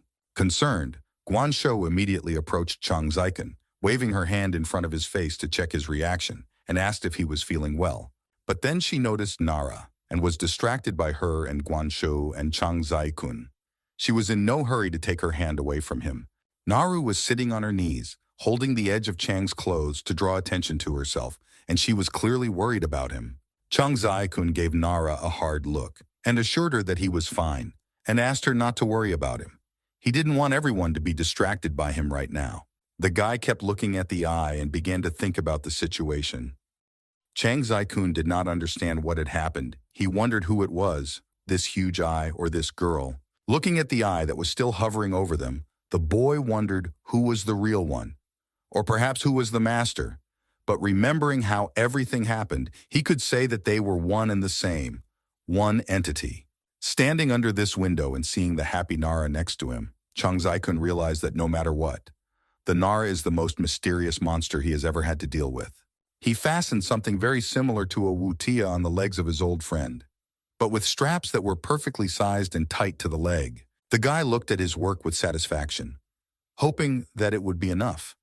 But Chang Zai-kun remembered that it hurt the girl to walk on the ground. She even left bloody footprints. The girl was lying on the chair looking at her new clothes, and she was only thinking about how these shoes would not bother her while walking. Getting up from the chair, she tried to walk. It seemed comfortable and she liked it, and Chang Zai-kun noticed that it was better. Now she would not have discomfort when walking. They were in the same place where Junrei had brought him the first time. The girl looked back at Chang Zai-kun with a strange expression on her face, as if almost crying. But the entity leaned against Chang Zai-kun in gratitude, and he felt uncomfortable. So the boy asked if she liked it, and if she was happy, then Chang would be too. But something distracted Chang from the essence of the matter and trying on new shoes. In front of Chang, Guan Shou was surprised to see Guan Shou holding Naru in her arms, who was also surprised for some reason, and Jun Ren was sitting quietly holding a glass of drink. Junren calmly replied that they were just surprised. Her symbols under her eyes were not shining as before. She did not look away from her drink, which was very similar to the one that Huan Ren had offered to Chang Zai-kun in their first conversation. But this time, the liquid was more transparent and azure in color, with the same moonrise ice. The monster looked at Chang Zai-kun with fascinated eyes, and said that the boy was one of the people she had met for the first time who got along so well with monsters. And Huan Ren stirred her drink and said that at first she was even afraid that she would get bored with Chang Zai-kun's company. The guy got to the bottom of the conversation and said that there are many stories about how monsters harm people, and that is why most people are afraid of them. For example, Chang Zai-kun mentioned snakes. They were also once victims of human neglect, but in fact, they were quite timid, and people were attacked only for defense purposes. But still, there were people who live in harmony with them, are not afraid to pick them up. And birds, which were previously perceived as only one of the 4 pests, now live peacefully around the world. Also, people are afraid of the face and long legs of a spider, but in fact, they are useful animals that almost never harm people. Put ethics above fear. This is the brilliance of human civilization. The guy smiled and gestured that he was sure of his words, and Chang Zai-kun was sure that there was a way for humanity and monsters to exist without harming each other. Now Guan Shou entered the conversation, and she said that there are bad monsters, and that it is in their nature to do evil to people, and there is no way to stop it. And all this time, Naru was sitting quietly in the girl's arms. The boy was sitting quietly and listening to Guan Shou. Guan Shou continued to say that, based on the truth that such monsters really existed, she wondered if Chang Zai-kun still believed that humans could coexist with monsters. Chang Zai-kun listened carefully to Guan Shou's suspicions and doubts and replied that people would certainly fight if there was such a danger, and they would not stop until they drew the line in the sand. Chang Zai-kun did not deny the fact that there were not very good people among the humans, but it was not easy to say, let alone admit. Junren closed her eyes and thought about this conversation and Chang Zai-kun's words, and the marks under her eyes glowed azure again. Realizing that Chang Zai-kun had alarmed everyone with his frankness, He decided to add a little optimism and began to assure them that not all people are bad, and that there are good and bad people among humans and monsters. Chang Ziken said that there was a solution to this problem as well. He turned to Lady Junren and asked for her support, and the boy became more cheerful. Junren looked over at Chang Ziken and confirmed that it was indeed her duty to understand and control dangerous monsters, and assured him that everyone here could count on her and trust her. With the answer he wanted, Chang Ziken wondered what happened to the guys who had attacked them while searching for the Nara, and whether he and Guan Shou had done the right thing by leaving them there. Chang Ziken took some time to think about it, and if he remembered correctly, their gang was called the Moonfall Gang. And then the girl who had attacked Chang Zikong and tried to kill him reappeared, and she really looked confused now. The girl did not understand what was wrong with her, but she was tied by the hands to the ceiling, and half of her body was missing. Instead of legs, there were tubes coming out of her body, and there were many of them, as well as behind her back. A voice not far from the girl said that he was disappointed in the girl, and the voice was familiar. It was the same madman who had attacked the Guanzhou and Changzai Kun Company and tried to take away the power of Nara. Half standing in the shadows, the madman said that her defeat in the fight with Chang was a great shame for their organization. The man looked really ominous. The girl hanging on to the unknown tubes, addressing the man, Mr. Baron, tried to justify herself somehow. It seemed that the girl was afraid of this man. The Baron leaned as close as possible to the girl and said that her sweet face, which she had now, was not the same as when they first met. The girl was frightened by this conversation, and she remembered. A picture came to her mind, a thin little girl standing at the railing of a bridge. She was a victim of bullying. Her lips were dry from the betel nuts. The drugs had paralyzed her mind. She was desperate. She looked bad, to say the least. Her eyes were in tears. Her lips were almost invisible. Her fingers were thin and twisted, and she was clutching them with all her might. The Baron helped her when he saw her in such a terrible state, but not just because he was sorry. He had his own motives, clamping his mouth shut. He said that he had let the girl merge with the monster. It not only cured her, but also gave her an impossible strength. Looking at the girl with eyes full of anger, he said that he had high hopes for her. They could make monsters together and make their power their own. Still holding the girl by the neck, the Baron continued to say that under his watchful eye, not to mention the barons and viscounts, the girl had every chance of becoming a general. It seems that the man was trying to oppress the girl as much as possible. Looking at her with his crazy red flaming eyes, he said that he had given the girl everything, so much, and in return he asked only one thing, that she would not lose. Squeezing the girl's face so that she opened her mouth and almost screamed, the Baron continued to oppress her. He was angry that the girl had lost. Why she had not been able to win, even with the power the Baron had given her. Forcing the girl to show the monster's tongue to everyone, she got it and immediately began to apologize to the Baron, asking him to give her another chance. She tried to do everything to please the Baron. But the Baron no longer wanted to listen to her. She was not needed, as she had already lost once and ruined the whole thing. And the Baron simply tore her to pieces, his eyes blinded by the bright light. The girl was only one of many for him, a puppet in his hands, which the Baron skillfully controlled until she met his expectations. But now she was not needed. The Baron would create new ones. A huge tongue with many teeth appeared before the man again, from nowhere. It looked as if it was a separate monster, or at least its organ. It was lying quietly and not moving. Looking at it, the Baron noticed that the resources were being extracted too slowly. This tongue was on the same track that was traveling in an unknown direction. Along with other resources, monsters are the enemies of mankind. Their destiny is to become their resources. The opportunity to benefit people is a great honor for them. Looking at all this, the Baron made grandiose plans about how Yuesheng would fall, and then the whole world would belong to them. The Order of the Moon capture. Diverting his attention from the resources, the man looked at the phone. In his hands was the image of the man who had destroyed his favorite puppet, yet he really had high hopes for the girl. There was indeed a photograph on his phone, and it was of Chang Zai-kun. The Baron looked at his picture with undisguised hatred and wanted to meet him as soon as possible, calling him a traitor to all mankind. A school classroom. It looks like it is still far from the beginning of the lesson. Almost at the first desks, Chang Zai-kun sits alone, and behind him is a boy and a girl.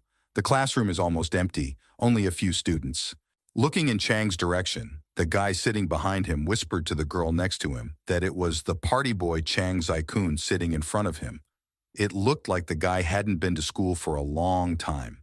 The girl sitting next to him seemed to know what was going on and shared the information with her neighbor, who said that Chang Zai-kun had signed an agreement with the school that his attendance would not be taken into account outside of the final exams. In other words, the school did not care if the boy went to school or not, as long as he was present during the exams. The boy was outraged by this, even though it was a private school, but he felt that Chang Zai-kun was given too much freedom, and he thought it was not fair to the other students. It seems that this boy not only envied but also disliked Chang. But the girl seemed to admire Chang Zai-kun. She remembered that this boy had just recently transferred to their school, so she didn't know about this situation. Since Chang Zai-kun had entered this school, he had always won first place in everything he participated in. This guy's name was Xu Xiang. He was obviously very jealous of Chang Zai-kun, and he was hurt that he was second in the ranking and not first. And this envy went beyond all bounds. Thinking that Chang was a genius, he got up and headed towards the guy, wanted to check what Chang Zai-kun was capable of. And even with the help of force, at that time Chang did not even suspect anything and was sitting quietly on the phone. The girl said that Chang Zai-kun's sports performance was also in the first place, and even the physical education teacher was weaker than him. This information abruptly stopped the bully. He could not believe it. And the girl indifferently continued to trim her nails. The girl advised him to just ignore him, because according to gossip, they said that in childhood he was constantly bullied by several children, and in the end, the kids disappeared without a trace, and Chang didn't react to it. Although it sounded like he heard them talking, he continued to sit on the phone. Chang Zai-kun remembered the last conversation with Huan Ren. She told him to live like an ordinary person. She didn't want his work in Yuesheng to become more important than anything else. Guan Shou listened to what the lady was saying with some sadness. Junrin said that it was just a job, and she wasn't going to force Chang Zai-kun to spend all his time on her.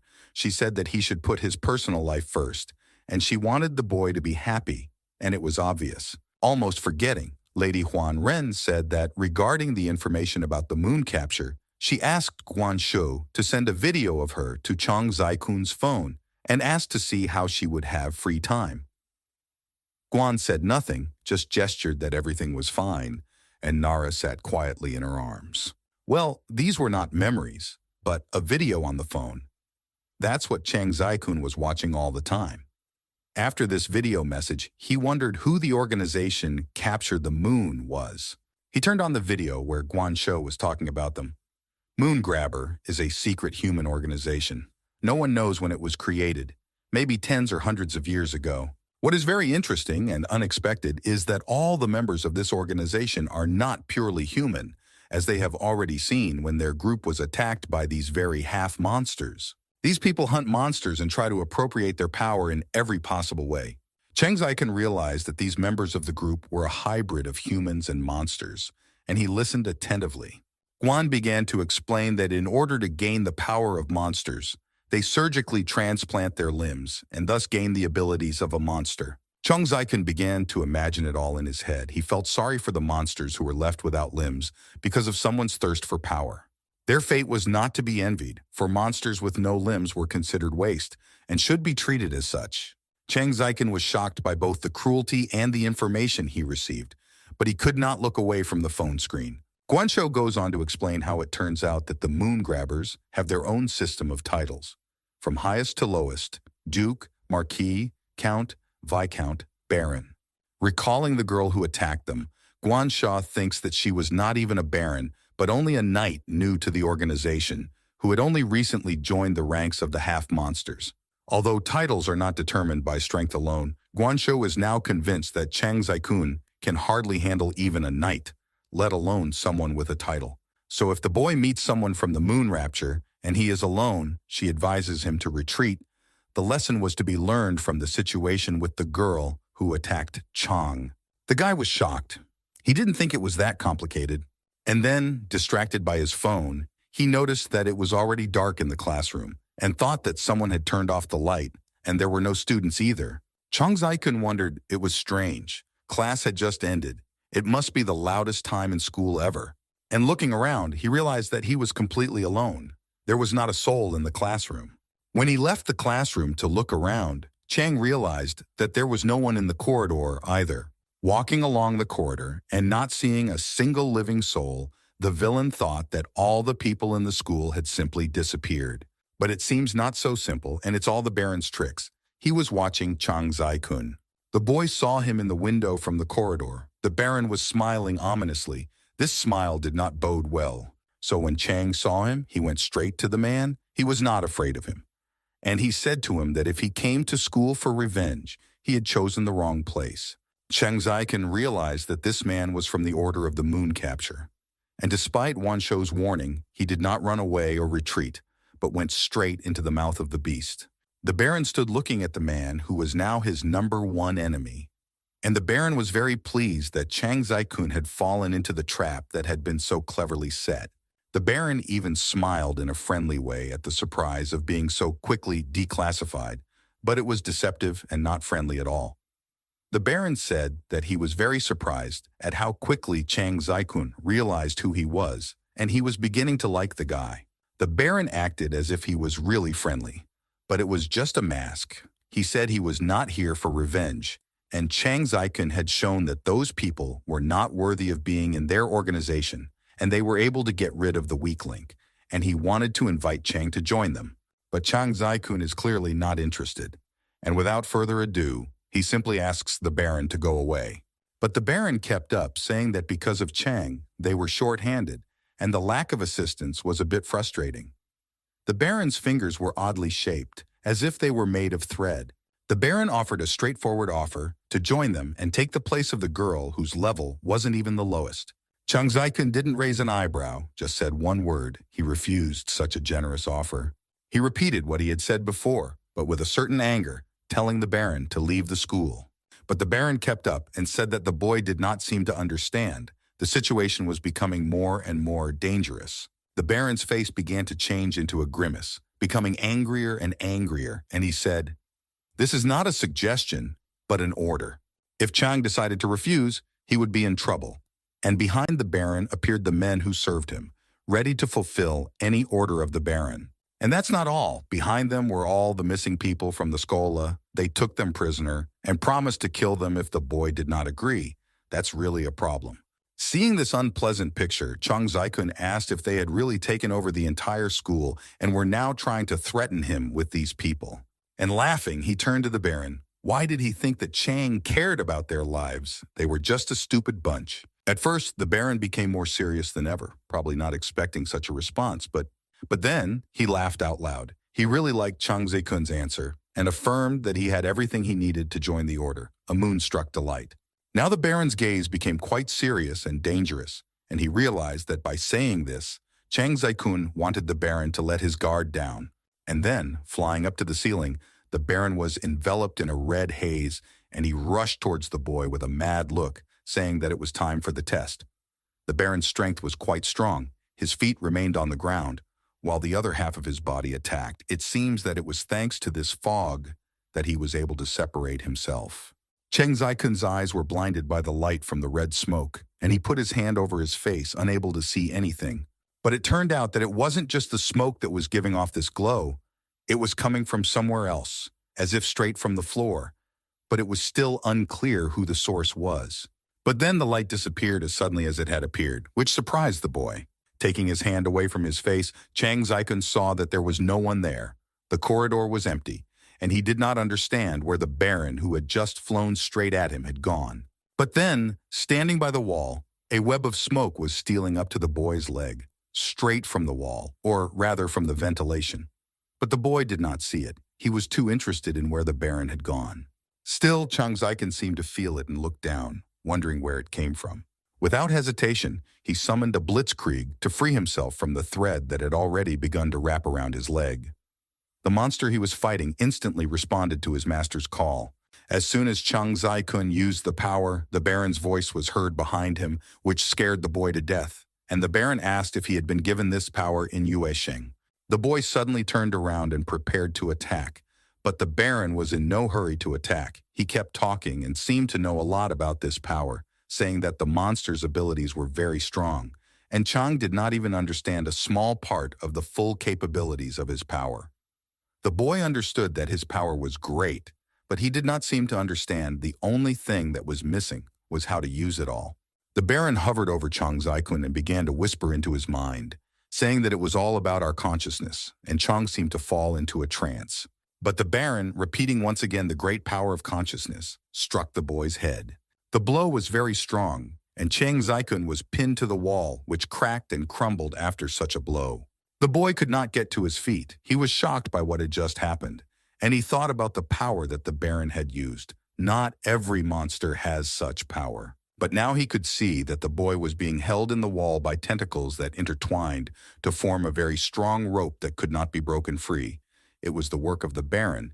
He had used the power to do it. Hanging from the wall, which was crumbling beneath him, entangled in these tentacles, the boy couldn't even use a blitzkrieg to break free.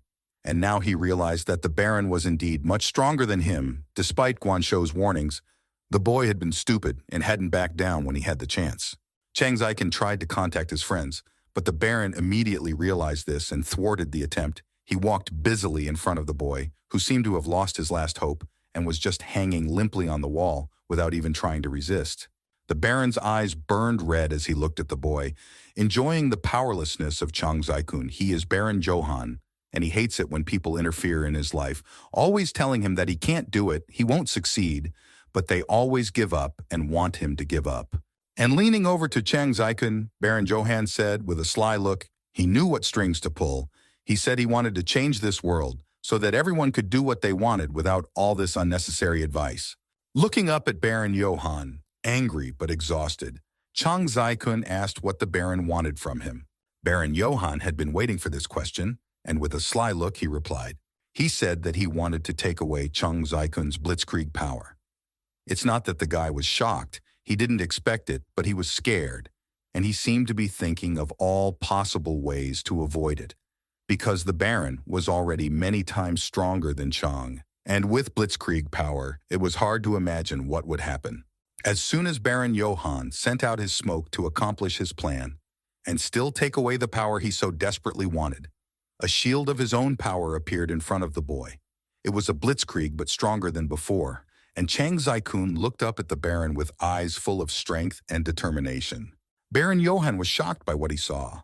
Only a moment and the desired would be in his hands. His face was twisted with anger.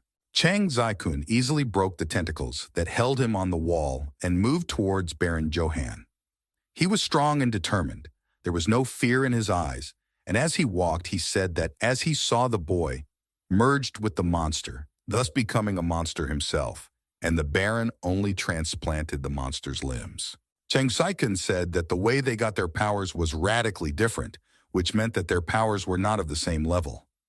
The arm with the blitzkrieg on it started to change. It twisted, grew in size. Kolshi's hand completely twisted into the shape of a drill. Chang Zai-kun moved menacingly towards Baron Johan, and the tentacles broke off with each of his jerks. The Baron was now clearly scared to death, because he did not expect this boy to be able to find such strength in himself. And Chang Zai-kun said, as he approached, that Baron Johan was stronger only because he used his abilities a little better. Meanwhile, the Baron kept trying to move away. Chang Zai-kun's hand was now close to Baron Johan's face, and he was both confused and angry at the same time. But Baron Johan was not going to give up so quickly, and turning his fingers into tentacles, he grabbed hold of Chang Zai-kun's hand, trying to hold on to it. He was confused and did not understand how this was possible, because Chang Zai-kun had been much weaker than Baron Johan recently, and he did not understand what had changed. But Chang Zai-kun was completely calm and said that nothing had changed. He was just a good student in school, and he was good at monsters. Chang was confident and was not going to let Baron Johan go. Chang Zai-kun asked in all seriousness if Baron Johan had learned anything about him before attacking him. The blackout, the sudden flash of light, and the tentacle attacks from the socket. The Baron did not even realize that he had shown Chang Zai-kun that their abilities were similar, and that he had helped the boy think of a plan of action. Baron Johan screamed with rage that this was impossible, and no matter what Chang Zai-kun thought of, he threatened to kill him, and tried to hold the boy with his tentacles from the wall, but it was all in vain. Baron Johan, already resisting with his last strength, may have thought about where else he had made a mistake, and Chang Zai-kun said that he was thinking at that moment, if Baron Johann could do it, why not he? Chang Zai-kun was proud of the failure, and proud that he had cornered the Baron and his power was growing.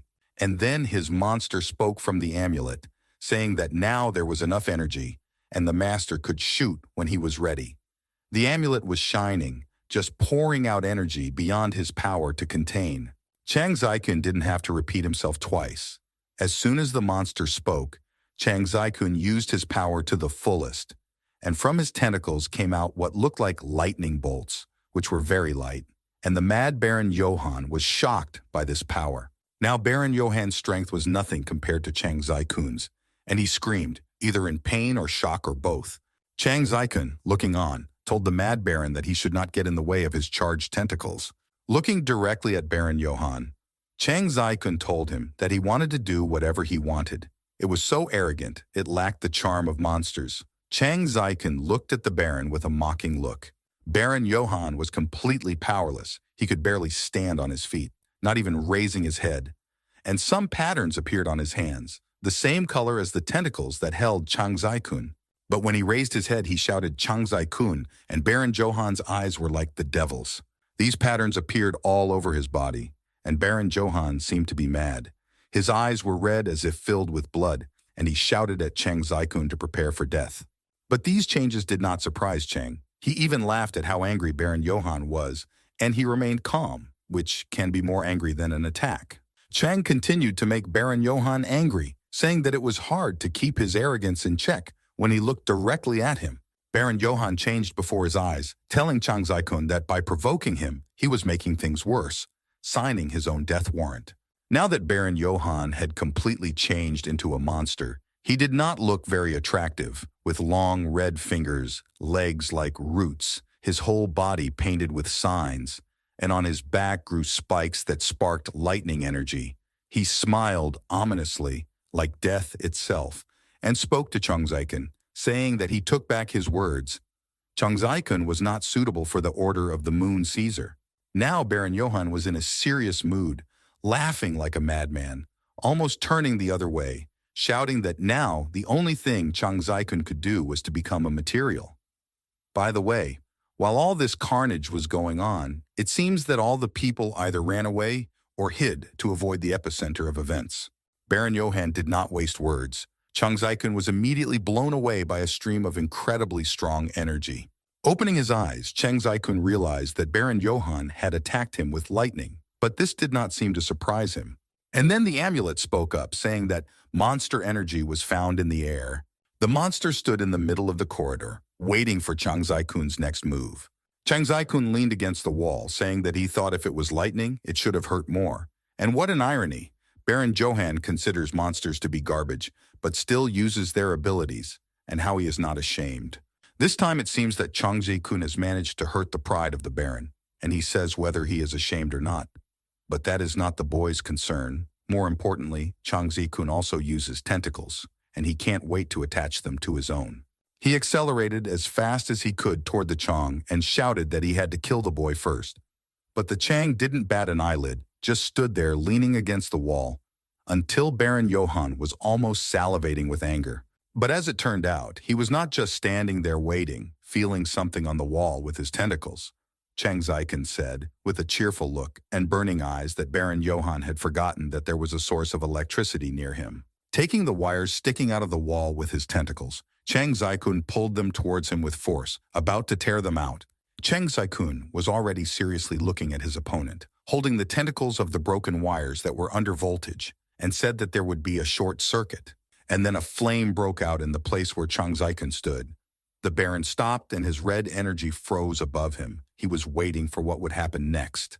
And then there was an even stronger explosion of fire, as if a pile of dynamite had been detonated. And what Chang Zai-kun wanted to achieve with this, such an explosion could easily kill anyone. When everything calmed down, and instead of fire and explosions there was only black smoke, and Chang Zai-kun was not visible at all, Baron Johann asked if the boy had hidden. Indeed, Chang Zai-kun, while Baron Johann was blinded by the glow of the explosion, managed to run around the corner of the corridor, and his monster became worried, telling his master that it was too dangerous.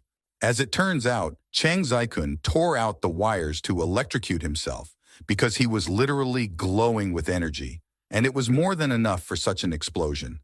And the monster was seriously worried, because with such power, Yang Zai-kun could kill himself.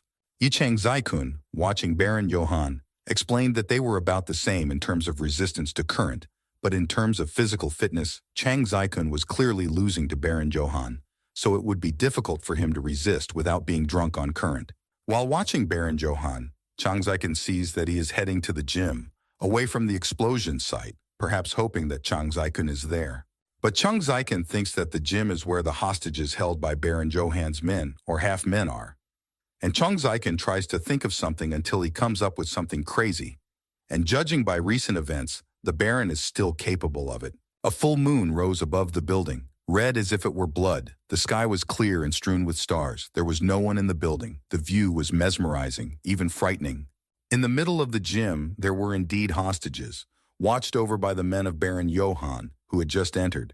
One of the subordinates seemed pleased to see his master and greeted him, and asked if the problem had been solved, judging by the sounds they had heard.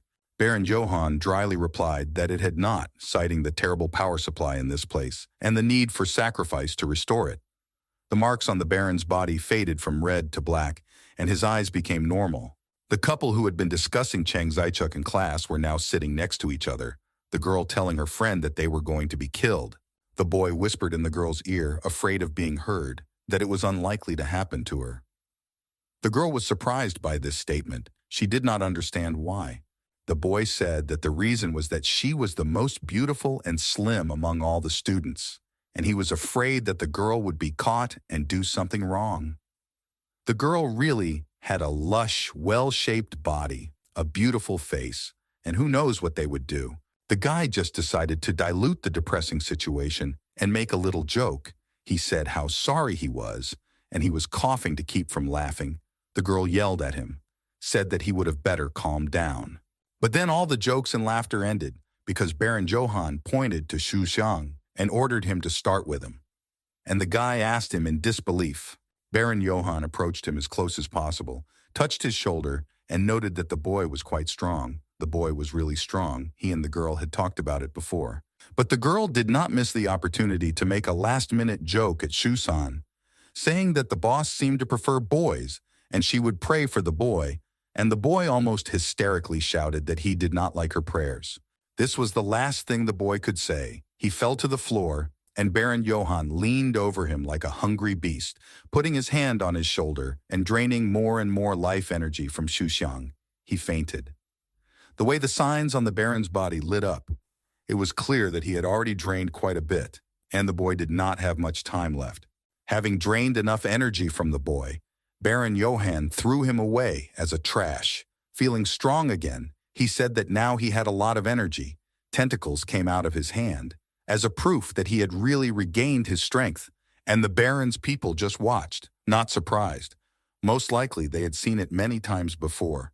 Baron Johann had a rather large, massive, athletic body, and he was pleased to see his body glowing and the energy that was almost pouring out of it, knowing that bioelectricity was much better than batteries and power plants. As soon as Baron Johann moved away from his victim, the girl immediately rushed to his unconscious body, screaming desperately, begging him to wake up. But only now did she realize that his heart was not beating. She was shocked and frightened. The girl could hardly hold back the tears that were coming to her eyes, and Baron Johann, with a kind of animal pleasure, watched the girl. He liked the way she fought, and told her that of course the boy's heart was not beating. He had taken all the bioelectricity from him. The people standing around the Baron laughed at her. It was okay, as they say. The first to laugh is the last to laugh. Maybe one of them would get their turn if the Baron didn't have the right victim at hand. The girl turned towards the Baron. She was desperate, and it was this desperation that spoke for her. She shouted to the Baron that she would destroy him. Of course, this only made Baron Johann angry. He did not like the way the girl dared to talk to him, and summoning his tentacles, he grabbed the girl by the neck and lifted her up so that her feet did not touch the floor, as if threatening, or maybe mocking. Baron Johann asked if she had enough strength. The girl had already begun to turn blue from lack of air, and the Baron did not think of letting her go, he said with an evil smile that the girl did not even deserve to be his dinner. But then a force burst in and scattered the girl and Baron Johann in the corners. The energy was purple, so it was Chang Zai-kun, and the girl may have survived, but the Baron did not have time to strangle her. Baron Johann, flying in the air, was caught by Chang Zai-kun's hand, and he did not even have time to react to the attack. Chang Zai-kun stopped near the girl. She survived. But Baron Johann was in trouble, and the guy said bioelectricity or electromagnetism. Iruka Chang Zai-kun changed. She looked like a whirlpool with tentacles living in it, and lightning sparkled around her. Chang was calm. He had fed her well with energy, so she didn't have to worry. Now he was even stronger than Baron Johann. The girl could not believe her eyes. Here was Chang Zai-kun, the guy she thought was quiet. Now she noticed his hand and was very surprised. And she looked at Chang Zai-kun as if she had never seen him before. But come to think of it, she had never seen him in this form before. Chang Zai-kun's arm began to grow several times larger, the thin threads tightening around it, and the lightning bolts shining brighter and brighter. Chang Zai-kun, seeing Xu Xiang's condition, decided to help him and pushed his hand into his chest with all his might, and the boy opened his mouth. Chang tried to get the heart to work again, and thanks to his strength, the lightning bolts that gave off a shock of electricity penetrated directly into the heart, and the first stroke was heard. Chang Zai-kun managed to start the heart, and the boy, grimacing in pain, hardly painless, was able to make the first sound. He still lay on the floor, unable to get up. This is not surprising because Baron Johann had drained him of all his vitality. Watching Xu Xiang, Chang waited with bated breath for the outcome. But when he heard the boy's first breaths and exhalations, he realized that he had succeeded, and his heartbeat had resumed. Then he was called by Baron Johann, who was very angry and was preparing for another attack. When he saw that Chang Zai-kun had succeeded, Baron Johann was furious, as if he was jealous of the boy, and said, as if he spat poison, that he was tired of using pathetic tricks. Behind them, the other students ran up to Xu Xiang, checking on him, as if wanting to see with their own eyes that he was really alive.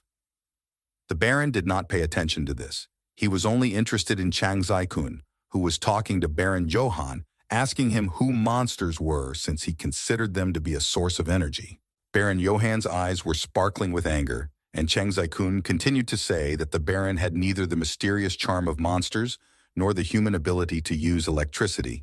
Chang Zai-kun, with a purple glow in his eyes, continued to anger Baron Johann, saying that the Baron was only a power-hungry idiot who had managed to gain power, which was disgusting to Chang.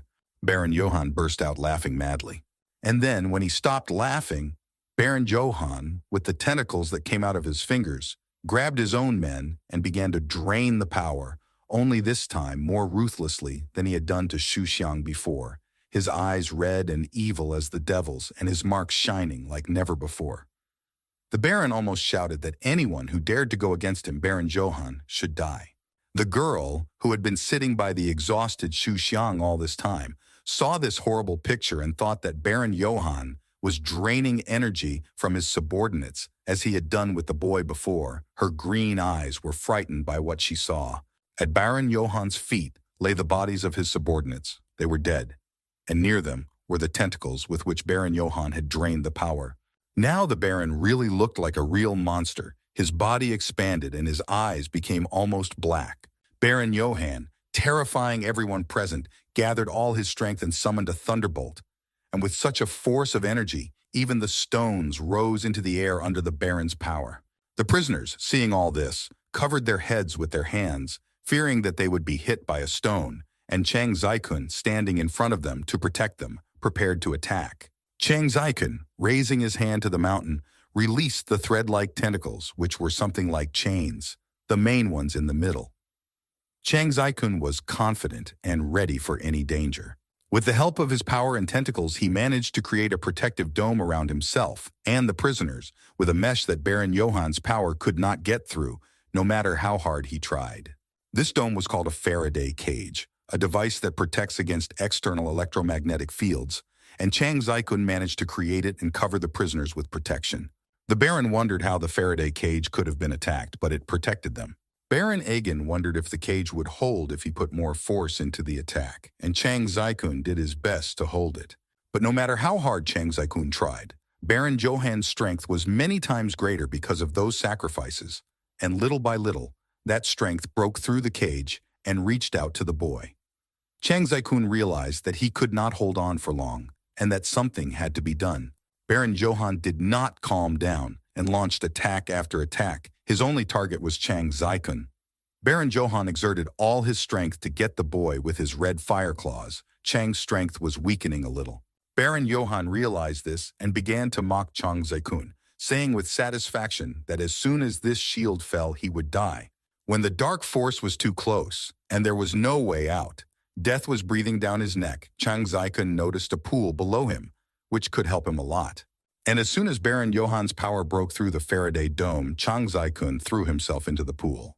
But Baron Johan did not plan to let his prey go just like that, and he threw himself into the pool after him, planning to kill Chang there. There was nothing left of the human image of Baron Johan. He became one with his red mist, flying up to Chang Zai-kun. He said that it would be better to turn him into a pile of material. But Chang Zai-kun was not going to give up. He covered his face with his hand and said, "Can the Baron really do that?" The boy's eyes lit up, and a sly smile appeared on his face. Chang Zai-kun was not empty-handed. He had brought a gift with him, something that looked like a battery or a rechargeable battery. And summoning the power of Blitzkrieg, he was about to turn on the device. Baron Johan didn't even understand what kind of device it was, perhaps a battery, but the monster didn't understand why he was so drawn to it. And the Baron tried to figure out why Chang Zai-kun had brought this device. The Baron did not even understand how this device was in the water at all, and he wondered why water interfered with the conductivity. But Chang Zai-kun decided not to torment Baron Johan with guesses, and he explained that in order to protect himself, he had created a layer of energy before falling into the pool, and that is why the air in it interfered with the conductivity, and Baron Johan could not strike, and it also helped the boy to breathe underwater. The boy continued to say that air is less conductive than water, and while Baron Johan was in the air, he used little energy because he had nowhere to go. But when he got into the pool, he began to lose it quickly because water conducts electricity, and the pool is the first floor. They are standing on the ground. The pool became a lightning rod catching the electricity of Baron Johan and sent it into the ground. Chang was pleased with his trick, since Baron Johan spent too much energy. Now he can't turn back. Looking directly at Baron Johan, the guy said that he either did not know or forgot that the current always flows along the path of least resistance and from higher potential to lower. And now the remnants of his energy, along with Baron Johan along the metal wire, just flow where it is easier, to a place with a lower potential. A discharged battery. The Baron stopped in surprise. He could not believe that he had been outsmarted. Only now did it dawn on Baron Johan that Chang Zai-kun had planned it all from the beginning. Having directed his power at Baron Johan, the boy prepared for the attack. And before that, he initiated the Baron into the fact that Chang Zai-kun knew very well how electricity works. So, the moment Baron Johan showed his ability, and when Chang Zai-kun realized that it was powered by electricity, Baron Johan's fate was sealed. Chang's strength grew by the minute, and the thread-like tentacles were already around the boy's neck, and his eyes were glowing with a purple light. But the Baron did not want to believe the Chang Zai-kun. Johan could not understand how this was possible, and he was furious and tried to strike a fatal blow to the Chang Zai-kun. He threatened to kill the boy, but now the Baron did not have the strength to do so. The water in the pool was all energized, and if an ordinary person had entered it, he would have received a discharge incompatible with life. But the energy of Baron Johan was not visible at all. And then the tentacles of the Chang Zai-kun appeared on the mountain, splashing water all over the surface. And soon the Chang Zai-kun himself appeared out of the water. He was drowned and holding a battery. Holding such a treasure in his hands, in which Baron Johan was sealed, Chang Zai-kun was definitely happy looking at this box. And he recognized that thanks to people like Baron Johan, he liked monsters more and more. Chang Zai-kun admired the accumulator and stroked it carefully, realizing who it was, what kind of creature was imprisoned in it. This was the case when knowledge helped in the case, and decided the course of events. But Baron Johann was frightened. He could not believe that he could be overcome by a boy and put in a box. Baron Johann found himself in a place that was covered with crystals above and below. And in the background there was a red wall in which balls like molecules were flying. Among all this, Baron Johann felt like a tiny insect that had fallen into an unknown dimension. This is how Baron Johann felt. He did not understand where he was, but for him this box would become like a lamp, for a djinn, a dungeon. And then Baron Johann's thoughts were interrupted by someone's voice, which asked him, as if mocking, whether he missed this place or not, and the Baron turned sharply to this voice because he did not know what to expect, and even without strength. Baron Johann had not expected to see Ah Huan Ren in such a place.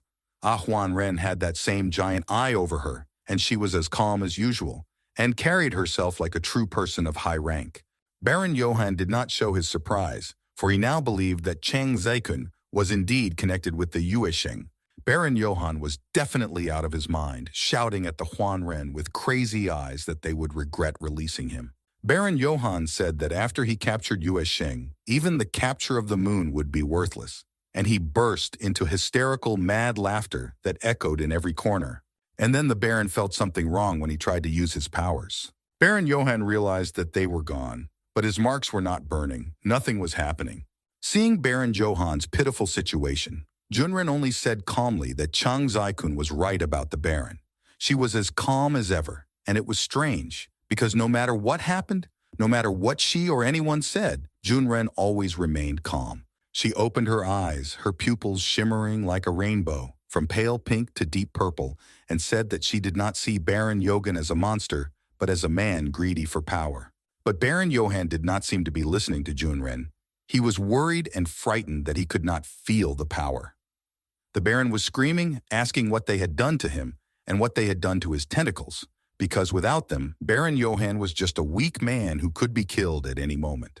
With her usual calmness, Junren answered Baron Johann's question. The life expectancy of the monster whose body parts Baron Johann has sewn onto his own body is much longer than his. And because of this difference, Baron Johann will die even faster than if he were a normal human being. Junren said that one day Baron Johann would grow old, and then his body would not be able to withstand the monster's power. The monster would simply use the Baron's body as a source of food. While Junren was talking, Baron Johann began to change. His body began to dry up. His face began to wrinkle as if he were over 100 years old. His hair began to turn gray. And one day this power would literally burn Baron Johann, who at that time already looked like a mummy, with sleepy eyes, a sharp nose, a thin face, and a fire starting to burn around him. Burning in the fire, the dark silhouette of Baron Johann began to scream. His body was drying up. It was a great pain, but he screamed as if he did not understand what was happening. It should not have happened so quickly. He asked who she was. And then Huan Ren changed. Instead of her eyes, she had red lights. She was no longer smiling, but seriously said that karma had caught up with Baron Yogan in any case. She only accelerated the process a little. It seems that this time, Huan Ren showed her true power. She could control time, and behind her was not one eye, but two. They had changed quite a lot. Junren said that this was his fate as she stood there looking at what was left of the Baron. Nothing. Ashes. The only thing that remained of Baron Johann was the part of the monster's body that he had sewn to himself, around which lightning was gathering. Junren saw this piece with one eye, covered her eyes with her hands, and turned away. She didn't want to see it. With her eyes closed, Huan Ren sat down next to the unfortunate monster, right on the stones that shone so beautifully, and reached out her hand to the particle. Huan Ren said that if she opened her eyes and looked, she would not like to see the death of this poor monster. When it was all over, the friends decided to gather at the Drunken Whale, a place decorated in purple and with a spider-like drawing next to the name. Guanshou sat quietly drinking a drink, looking at Chang Zaikun sitting across from her. He seemed to be either worried or upset about something, sitting at the table in thought and staring at one point, even with a kind of blank stare. Guanshou watched Chang Zaikun closely, finally unable to stand the silence. She put down her drink, put her foot up, and spoke to Chang Zaikun. Guanshou admitted that she never thought she would see him like this. But she wondered if everything went well. What was the problem? Red Monster and Naru were sitting next to Chang Zikong, trying to support him and distract him. But they couldn't do it. He was in a bad mood, and Guanshou was not far behind. She said that even though his favorite monsters were with him, he was still very depressed. Finally, Chang Zikong spoke up, saying that he was just remembering the past. And looking at the boy's condition, it was hardly a good memory, but it was still disturbing. Naru looked up at him with interest, and looked at him expectantly. Chang Zikong asked him gently if he was interested, and it wasn't that it was so bad that it was hard for him to talk about it, so he began his story. Chang Zikong's face became serious as he said that when he was a child, he was constantly teased for speaking heresy about monsters. One day, Chang Zikong was attacked by a group, and he thought he was going to die. It was the first time he was so scared, because what can one child do against a group of people who are hostile? But then the world changed, it turned red, and a strange girl appeared in front of Chang Zikong, and she came to his aid. The boy remained sitting on the sidewalk, and around him were people, some in pieces, others with only limbs and legs, blood everywhere. And the strange girl stood in front of the boy, offering her hand to help him get up. She, like Chang Zikong, could see monsters. Probably because of her, Chang Zikong was so good at monsters. But one day she simply disappeared, as suddenly as she had come, the silhouette of her hand never touching Chang's hand and melting away. At the time, Chang Zikong thought she had simply moved away and stopped thinking about it. But now that Chang Zikong has been exposed to the world of monsters and has learned about the moon grabber, he now thinks that they are the ones who kidnapped the girl. Suddenly Chang Zikong stood up, surprising Guanshou, who had been listening attentively, and he continued that this was the reason why he wanted to become strong. It was because of this that he wanted to become stronger and destroy the moon grab and then find out where this girl was. Chang Zikong seemed to have planned everything long ago, and now he was very determined. And then Huan Ren joined the conversation. She didn't beat around the bush. She just said that with the powers that Chang Zikong has now, he barely defeated the Baron with great difficulty. Guanshou and Chang Zikong turned towards Huan Ren. Junren said that she doubted that Chang Zikong would be able to destroy the Capture the Moon organization. Guanshou, who had always seen Junren's support for her boyfriend, was surprised that she was speaking so openly. But Chang Zikong did not pay attention to Jun's doubts. He had a goal, and he was going for it. Even though he says he is a poor judge of character, he knows that they have something in common with monsters. At the beginning of the story, when he and Guanshou had a fight in the room, Voga said that between monsters, social status is determined by strength, and in humans it's the same. The stronger one is right and has power. Summoning his power, the boy said that solving problems by force is what we all have in common. Lightning immediately sparkled around the tentacles, and Chang Zikong's eyes became stern and serious. Gathering his courage and closing his eyes, Chang Zikong turned to Junren and Guanshou and asked them to teach him how to use his ability, trying to hide her pleasure and admiration for Chang Zikong's determination. Junren said that it seemed that the boy was not convinced. He was quite stubborn, and that was what she liked about the boy. Junren did not dissuade Chang Zikong because even just developing his abilities would be useful. But after a little thought, she approached the boy and held out her hand, telling him to follow her. Junren led Chang Zikong to a very interesting place. It was as if made of ice, shining with azure color, very spacious and very beautiful. It was clear that Chang Zikong was looking forward to the place, and walking behind Junren, he looked around the room, if you can call it that. Junren half turned to the boy and said that they were now in the deepest part of the Yuesheng, some monsters living here in isolation from the world. And then she asked Chang Zikong if he still remembered the danger levels of the monsters. The marks under her eyes shone again. Blood rush. Monsters at this level can cause serious damage or blood loss. Not very attractive in appearance, a monster that vaguely resembles a human, similar head and body structure, angry because the monster, which looks like a fly or mosquito, stings your hand with its trunk and also enjoys blood. Monsters of the dangerous level can easily kill a person, and a good example is a monster with huge eyes, which instead of a mouth has dozens of tentacles, and it pierces through a person with these tentacles, through the eyes of the mouth, and can kill several people in one fell swoop. at the level of too dangerous, can jeopardize the existence of mankind. It is a strange form of monsters that are difficult to describe, and the scale of the tragedy they can cause is impressive.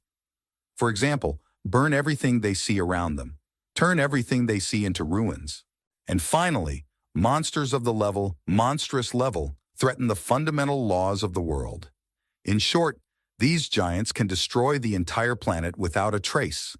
Their shape is quite strange. It is not clear where the mouth or tentacles are, where the eyes are. The most dangerous monsters belong to the level of super dangerous is a monster with a dragon's tail, wings of a bird like a phoenix, instead of a head, a human hand. And under the wings, something like tentacles. We can say that these monsters are a combination of all living things, in which there are the strongest sides of each. Huan Ren said that this place is a real prison for monsters. Chang looked up at the creature and stared at it, mesmerized, and without looking away, asked Jun Ren what kind of monster it was. She replied that her name was Shadow. She could materialize memories from the past. The creature seemed to hear that they were talking about her and began to fly gracefully. And it seemed that Huan Ren liked her very much, but no matter how beautiful the creature was, it was still dangerous. If the shadow entered the world of people, it would destroy the course of time without even realizing it. Junren said that the shadow could reunite Chang Zaikan with his friends, and as if to prove Junren's point, the creature reached out with its tentacles to the floor and began to elongate it. Using this matter as if it were plasticine, the creature shaped it into whatever shape it wanted and molded the image with its skillful tentacles, like a human with his fingers. Chang Zai-kun looked at what the monster was doing with bated breath. It was really fascinating, because she was the only one who could do it. It was not something you see every day. What the shadow had molded and created looked like a creature in a hoodie, with long tentacles instead of arms and legs, as many as an octopus. The shadow was in no hurry to take its tentacles away from the creature, and the sight of the creature really impressed Chang Zai-kun. Chang Zai-kun looked at the monster and realized that it was his corpse. Then the monster from the amulet spoke, asking why Lady Huan Ren had materialized him, since his body was already in the past. Hearing this, Chang Zai-kun was surprised and asked if this was really his past body. Still calmly, Huan Ren told Chang Zai-kun to look at Blitz's present body more closely and asked what Chang Zai-kun could say about it. Silently obeying Jun Ren, Chang Zai-kun removed the monster amulet from his neck as if it were glued to his body. Chang Zai-kun took off the amulet and said that the monster inside it could move freely on his body as if they were not connected. Chang Zai-kun means that the Blitz is not attached to his body. This means that the Blitz is not a parasite at all, and the amulet has quietly stuck its tentacles to Chang Zai-kun's hand, but something has made it learn to parasitize. As Chang Zai-kun looked at the amulet and thought about it, he came to the conclusion that Blitz wanted an independent body. Hearing his master's thoughts, Blitz remarked that his master's insight was surprising. Junren confirmed Chang Zai-kong's guess, and Blitz hoped that Chang Zai-kong would help him with this, but Junren assured him that it would be beneficial for the boy as well. Junren ordered Blitz's former body to absorb his remains, and from now on, Blitz would not lend his power to Chang Zai-kun. But now the boy must take possession of it himself to use it. Immediately after that, the image of that girl appeared before Chang Zai-kun's eyes. She was attracted to him. This was his goal. And as he almost reached her, the girl began to melt, as if she were escaping through Chang Zai-kun's fingers like smoke, which could not be caught. But it seemed to Chang that everyone would be happy with the result of this adventure. So Chang Zai-kun grabbed the Blitzgate. He tore his clothes aside with a great force, dispelling the shadow that was under them. And without wasting time, Chang Zai-kun threw on this yellow-brown hoodie as if it had always been his. The boy was confident in his actions. He was so eager to master the power that he saw no obstacles to the goal. And this hoodie obeyed the Zakun Chang and gave everything it had to its new owner. It turned bright purple and began to dissolve on the boy, while lightning raged around them. Having completely dissolved into the Chang, the boy's one eye changed. The power in him completely dissolved. Now they became one. Blitz and Chang Zai-kun, the lightning around him began to subside. Looking at his new self and feeling different, Chang Zai-kun asked Jun Ren if he could say that he was still human. The new sensations threw him off a little, and he needed time to get used to it. But Huan Ren smilingly reassured Chang Zai-kun and assured him that he shouldn't worry. As soon as Blitz gets enough food to be reborn, Chang Zai-kun will be a normal person again. And by the way, the shadow had already prepared the first meal for the boy. Behind him, the created Baron Johann was flying at the boy, angry, with black and red eyes. But his hands looked different now. They were completely red and looked like a drill. His red energy was spreading all over the place. Due to the fact that he and Blitz were one, Chang Zai-kun became many times stronger and immediately sensed the danger behind him and managed to turn around in time to intercept the claw of Baron Johann, which was coming towards him. Not even a single muscle on Chang Zai-kun's face moved. He was completely confident. Seeing Baron Johann in front of him, Chang Zai-kun seemed to ask about the materialization from the past, because what he saw before him was similar to the fact that a shadow could also recreate living beings from the past.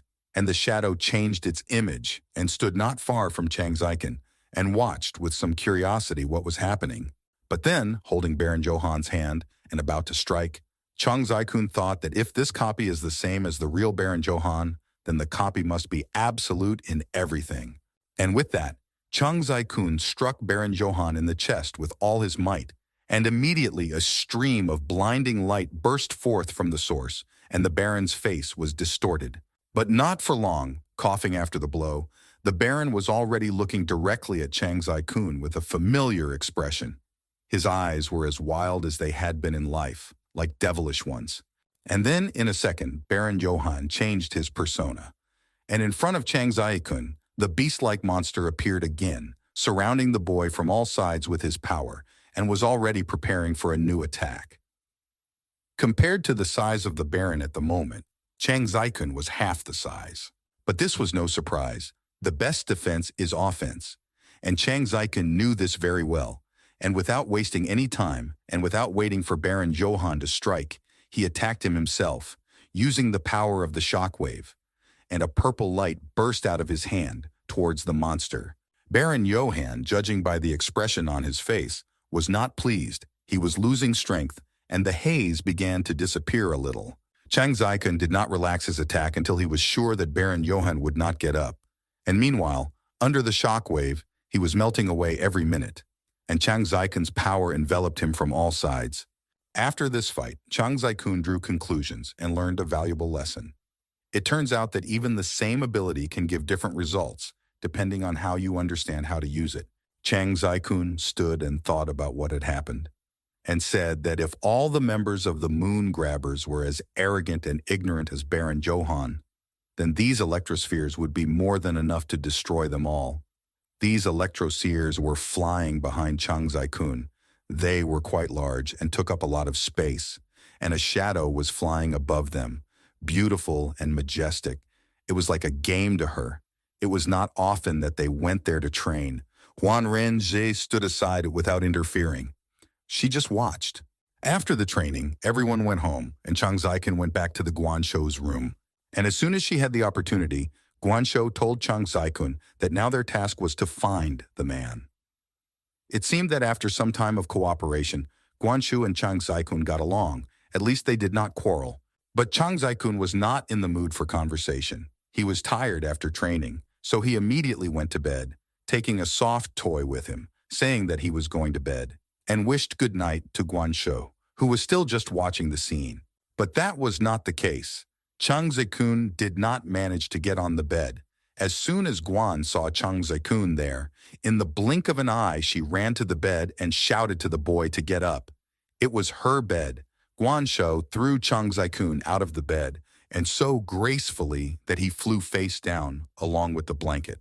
Without even resisting and quickly waking up, Chang sat down on the carpet, wrapped in the blanket so that only his head was visible, and told Guanshou that their job was to look for monsters, or, in extreme cases, to deal with the Moon Grabber, wasn't it? The yogi wondered why they should look for an ordinary person. Chang Zai-kun absolutely did not want to deal with strangers. But Guanshou, without hiding her irritation, assured Chang Zai-kun that there was no reason to worry because he knew the man, and picked up the phone, obviously to show him the photo. A familiar face was looking at Chang Zai-kun from the phone. It was his classmate Lori, and she was the one he needed to find. But when he saw her picture, Chang Zaikun didn't look worried, more like he didn't like the girl. Chang Zaikun looked away indifferently, saying that he had no idea who she was, and that she didn't even look like a loli. Guansho was furious, yelling at Chang Zaikun that how could he not remember what his own classmate looked like, and that he should stop distorting other people's names. Chang Zaikun didn't even want to look at her picture to the last, but he pulled himself together and asked why they needed her at all, because as far as he knew, the girl had nothing to do with monsters. Now Guansho calmed down and picked up Naru, who was happy to participate in the conversation and was also interested, and began to tell him that after their fight with Baron Johann, their organization had erased all memories of what had happened to all ordinary people, but that this student had never been found and her whereabouts were still unknown. Then he asked why they erase people's memories. It seems that Chang Zaikun does not like such actions, and who would like to have moments from his life erased that he does not need. Naru, sitting on his hands, also looked at Guansho with interest. She explained that it was not profitable for their organization to let anyone else know about the existence of monsters because it was a trade secret. They wanted to monopolize all the resources from monsters. A trade secret is a secret of a company, something that no outsider should know. The desire to monopolize is, in short, they want to take all the resources and all the income from monsters. If they ever reveal the existence of monsters, it will be when they rule the world, and neither humans nor monsters want that day. Guanshu paused, as if to imagine what the world would be like then. After listening to the whole story, Chang Zaikun wondered why it was they who had to look for Lori. Why couldn't the people in the moonlighting excitement do it, as they had done with the others? It seemed that Chang Zaikun was looking for any detours to avoid looking for his classmate. Guan Xiao explained that the moon capture orders technology is far from perfect, and the moment to erase memories has already been missed. That is why, if they find Lori, they will most likely force her to join the organization. Or else she will be surgically transplanted with monster limbs, and there will be no turning back, or she will simply be destroyed so that she cannot tell anyone. Realizing what was going on, Guan Shou began to speak directly, although Chang Zaikun did not like people but did not. He feels sorry for the monster, which would be destroyed in order to transplant its limbs to this girl, at least 2 crippled creatures, one on each side. These words made Chang Zaikun think, at least about the consequences. After finishing this conversation, everyone dispersed. Morning came. It was like being born again, with new strength, new thoughts. It is not for nothing that they say the morning is wiser than the evening. What failed in the evening, for example, to make a decision will be possible in the morning with a fresh head. Early dawn is always magical. While everyone is sleeping, the sun rises over the city, showing how beautiful the view can be. Although Chang Zaikun was given the task of searching, he did not know how to find people at all. The guy went into a rather interesting room in which everything hinted at traces of magic or some kind of ritual, looking at the number of candles and the pictogram on the wall. It looks quite interesting and ominous, and on the other hand, fascinatingly mysterious. It would be an ordinary room in which the early sun hit and illuminated the table, if not for all these attributes. But as he picked up the phone and tried to find something in it, Chang Zaikun realized that there was someone who could do a much better job.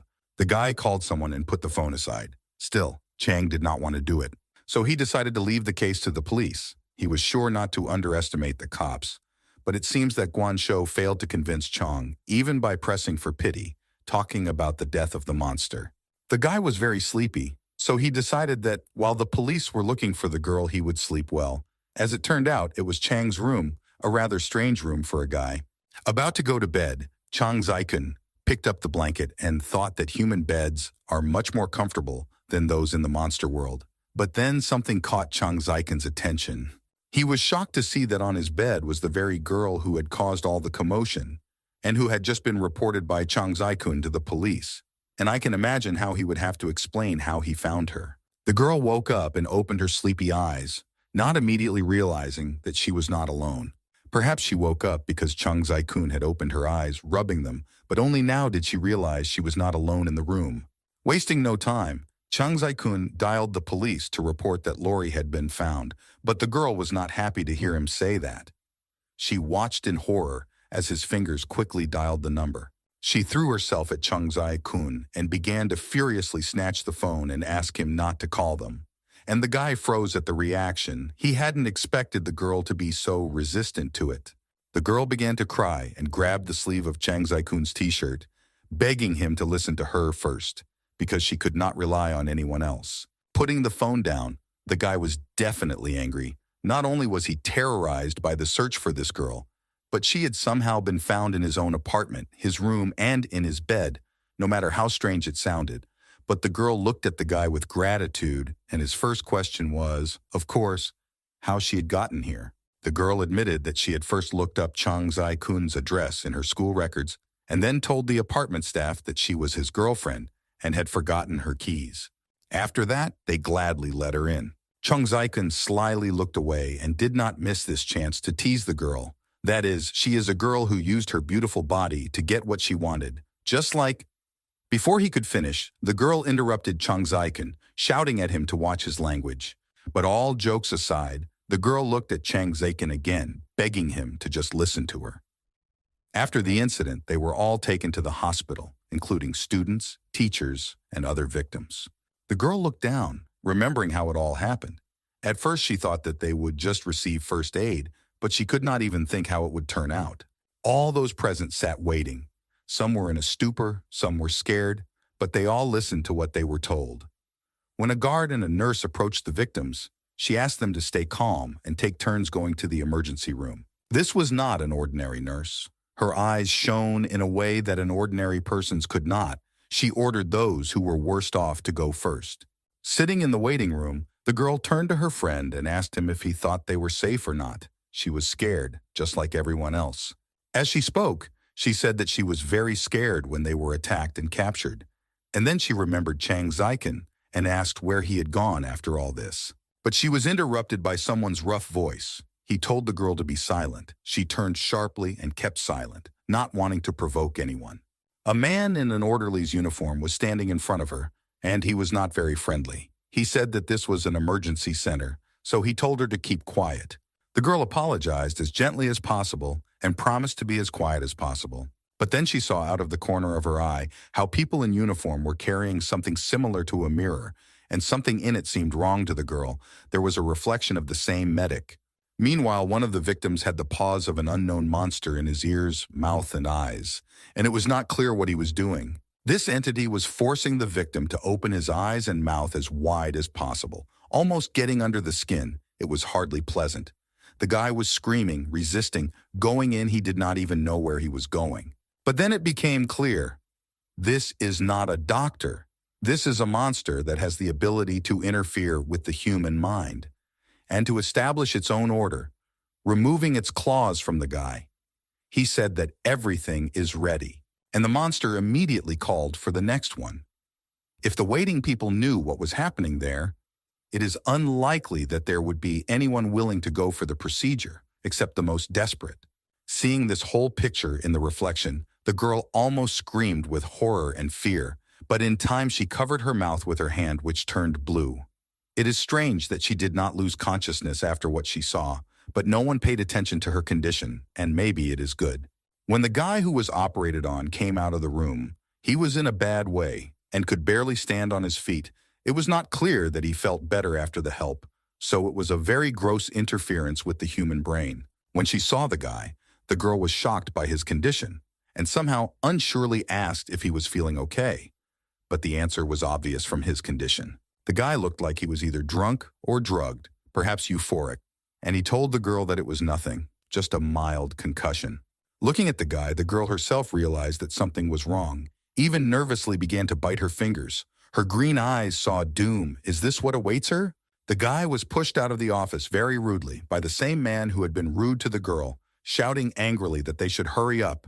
He wasn't going to wait forever, and it was obvious, and told him to come in next. The guy just unwillingly got up from the floor and, as if he was zombie-like, said, "Okay," and went to the others. The girl realized that something was wrong and something had definitely been done to him. Until recently, he looked completely normal. She had to think about how to escape from this hospital. She didn't know what they were doing there, but she didn't want to participate. And then the same guy who came out of the office threw up right on the girl. He threw up. The girl could not stand it, and hit the guy in the face with all her strength, shouting how disgusting it was, and there was little really pleasant. Not only that they brought them to some place, but also did something with them in that office. And this gift. The girl immediately went to the bathroom, but she had nothing to change into. The guy who had been well and truly hurt could not get up, and the man who pushed him out of the office looked indifferently after the girl and did not pay attention to the unfortunate man at all. He only threw a threatening glare at the girl, so that she would not delay and return quickly. It was impossible to delay the investigation. Such persistence should have been very alarming, not to mention the appearance of the guy after such an investigation. The girl just answered well and quickly went to the room. Once inside, she began to clean herself and her clothes from the traces. It was a spacious bathroom, completely tiled in light colors. Undressing completely, the girl began to remove stains with water. And to herself, she said the words of that man, quickly turn, yes and now, so that she could do the same. And then, completing the cleaning, it dawned on the girl, this is a great opportunity to escape. No one followed her. The bathroom was empty, otherwise she would have a terrible inspection. Looking out of the bathroom, the girl realized that she was still followed, so they were not going to let her go until they had done their job. She realized that she could not get out unnoticed through the usual exit. She had to look for other options. Well, there was only one way out, to escape through the window. But looking out of the window to the street, she saw that there were people in uniforms walking around the perimeter, guarding the perimeter so that no one could escape. It was already night, so this could play into her hands. The girl was already quite frightened, but did not understand the main thing. Why this place was so guarded. The uniform of this man was exactly the same as the one at the entrance to the restroom. So he was one of them. The man, as if sensing something, turned towards the window and peered at it intently. The girl was beginning to panic. Would it be so difficult to escape from this place? If she could not do it, she would be forced to go through this horrible procedure. And then something began to approach the girl's ear. It looked like some kind of pink fog, which seemed to want to attract attention. The girl turned around in confusion. She could not understand what it was, and maybe it was strange. She asked who was there. And then an entity came out of nowhere, frightening the girl with its appearance. It was azure purple in color, and it was already quite beautiful. Chang Zaikun listened carefully and asked what she wanted to say. That it was a monster that helped the girl escape. It even sounds strange because monsters usually do not help people. They are considered dangerous and pests. And the girl confirmed. She even understood what it wanted to tell her. And it was thanks to this entity that the girl was able to escape and hide at the house of Chang Zaikun. The girl was sitting on the bed, and Chang Zaikun slowly approached and asked her to tilt her head cautiously, as if afraid to scare her. The girl looked at Chang Zaikun with doubt and suspicion. Who knows what this strange man might have in mind?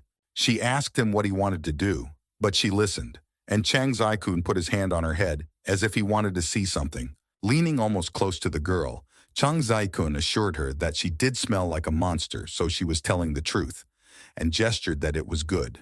The girl was angry, not liking the fact that Chang Zaikun was happier at this discovery than when he had learned that the girl had escaped. But laughing, Chang Zaikun asked what a frogger was. A frogger is a person who breaks into a house and lives in it when the owner is away. But to tell the truth, Chang Zaikun exaggerated a little. The girl was angry to the fullest, and began to shout at Chang that he at least understood how many admirers she had, each of them only dreaming of her at least talking to them. And Chang Zaikun was not satisfied with something else, but really only with the fact that he had been broken into, and even in his bed, and not allowed to sleep properly. Chang Zaikun only watched this hysteria, which, by the way, was very much played up. After listening calmly, Chang Zaikun replied that what did her fans have to do with him? The girl was a little shocked. She could only dream of one thing if she wanted to hit Chang Zaikun now, because she did not expect that a girl like her could not be interested in him. She failed to increase the number of fans, attributing Chang Zaikun to them. But she pulled herself together and smilingly replied that she was still happy that she had decided to come to Chang Zaikun, because after the massacre that Chang Zaikun had caused at school with Baron Johan, and seeing who he really was, she realized that in such a situation she could only rely on this guy. Only he could help and protect her.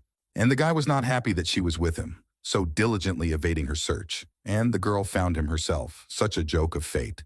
But still, to his credit, Chang Zai-kun was surprised that she managed to escape at all. The girl was not as weak as Chang Zai-kun thought. Remembering their first encounter, they had also pretended to be hospital employees. Only the psychiatrists were hospital psychiatrists, so they had enough power to easily infiltrate government agencies, which was not good news because it meant that the order could be anywhere. They were even able to hide the massacre at the school, which is also proof of their power in the city, so they have access to all government agencies, and perhaps people from the Moonrise Order are in the government and the security forces. So Chang Zai-kun thinks that they deliberately let the girl go. Probably their target is the monster who helped the girl escape. And judging by the expression on the girl's face, she didn't think about it. And apparently they are using the girl as bait. This theory was true. The girl was thinking, so they knew she was planning to escape. And they knew she would at least try to do so, and that a monster would help her. But they didn't want to lose such a rare chance to track down another monster and make a new copy of it for organ transplants to someone else in the order. Chang Zai-kun confirmed that this was entirely possible, and if it was true, they would manifest themselves as soon as the girl met the monster. Now the girl realized the danger of the situation and clung to Chang Zai-kun's sleeve again, so when they found the monster, they would take her away and she didn't want to be caught, so she asked Chang Zai-kun what she should do. Chang took her hands off him to begin with. It seems the girl's charms don't work on him. The guy is even pissed off. He said we'll use the girl as bait. She hadn't expected such an answer and was surprised why he didn't even think about the girl's safety. Although, considering how he didn't want to look for the girl, it wasn't too surprising. Chang Zai-kun explained that his job was to find prodigal monsters and bring them to Yue Sheng. So they needed to find this monster before the Moon Rapture people found him.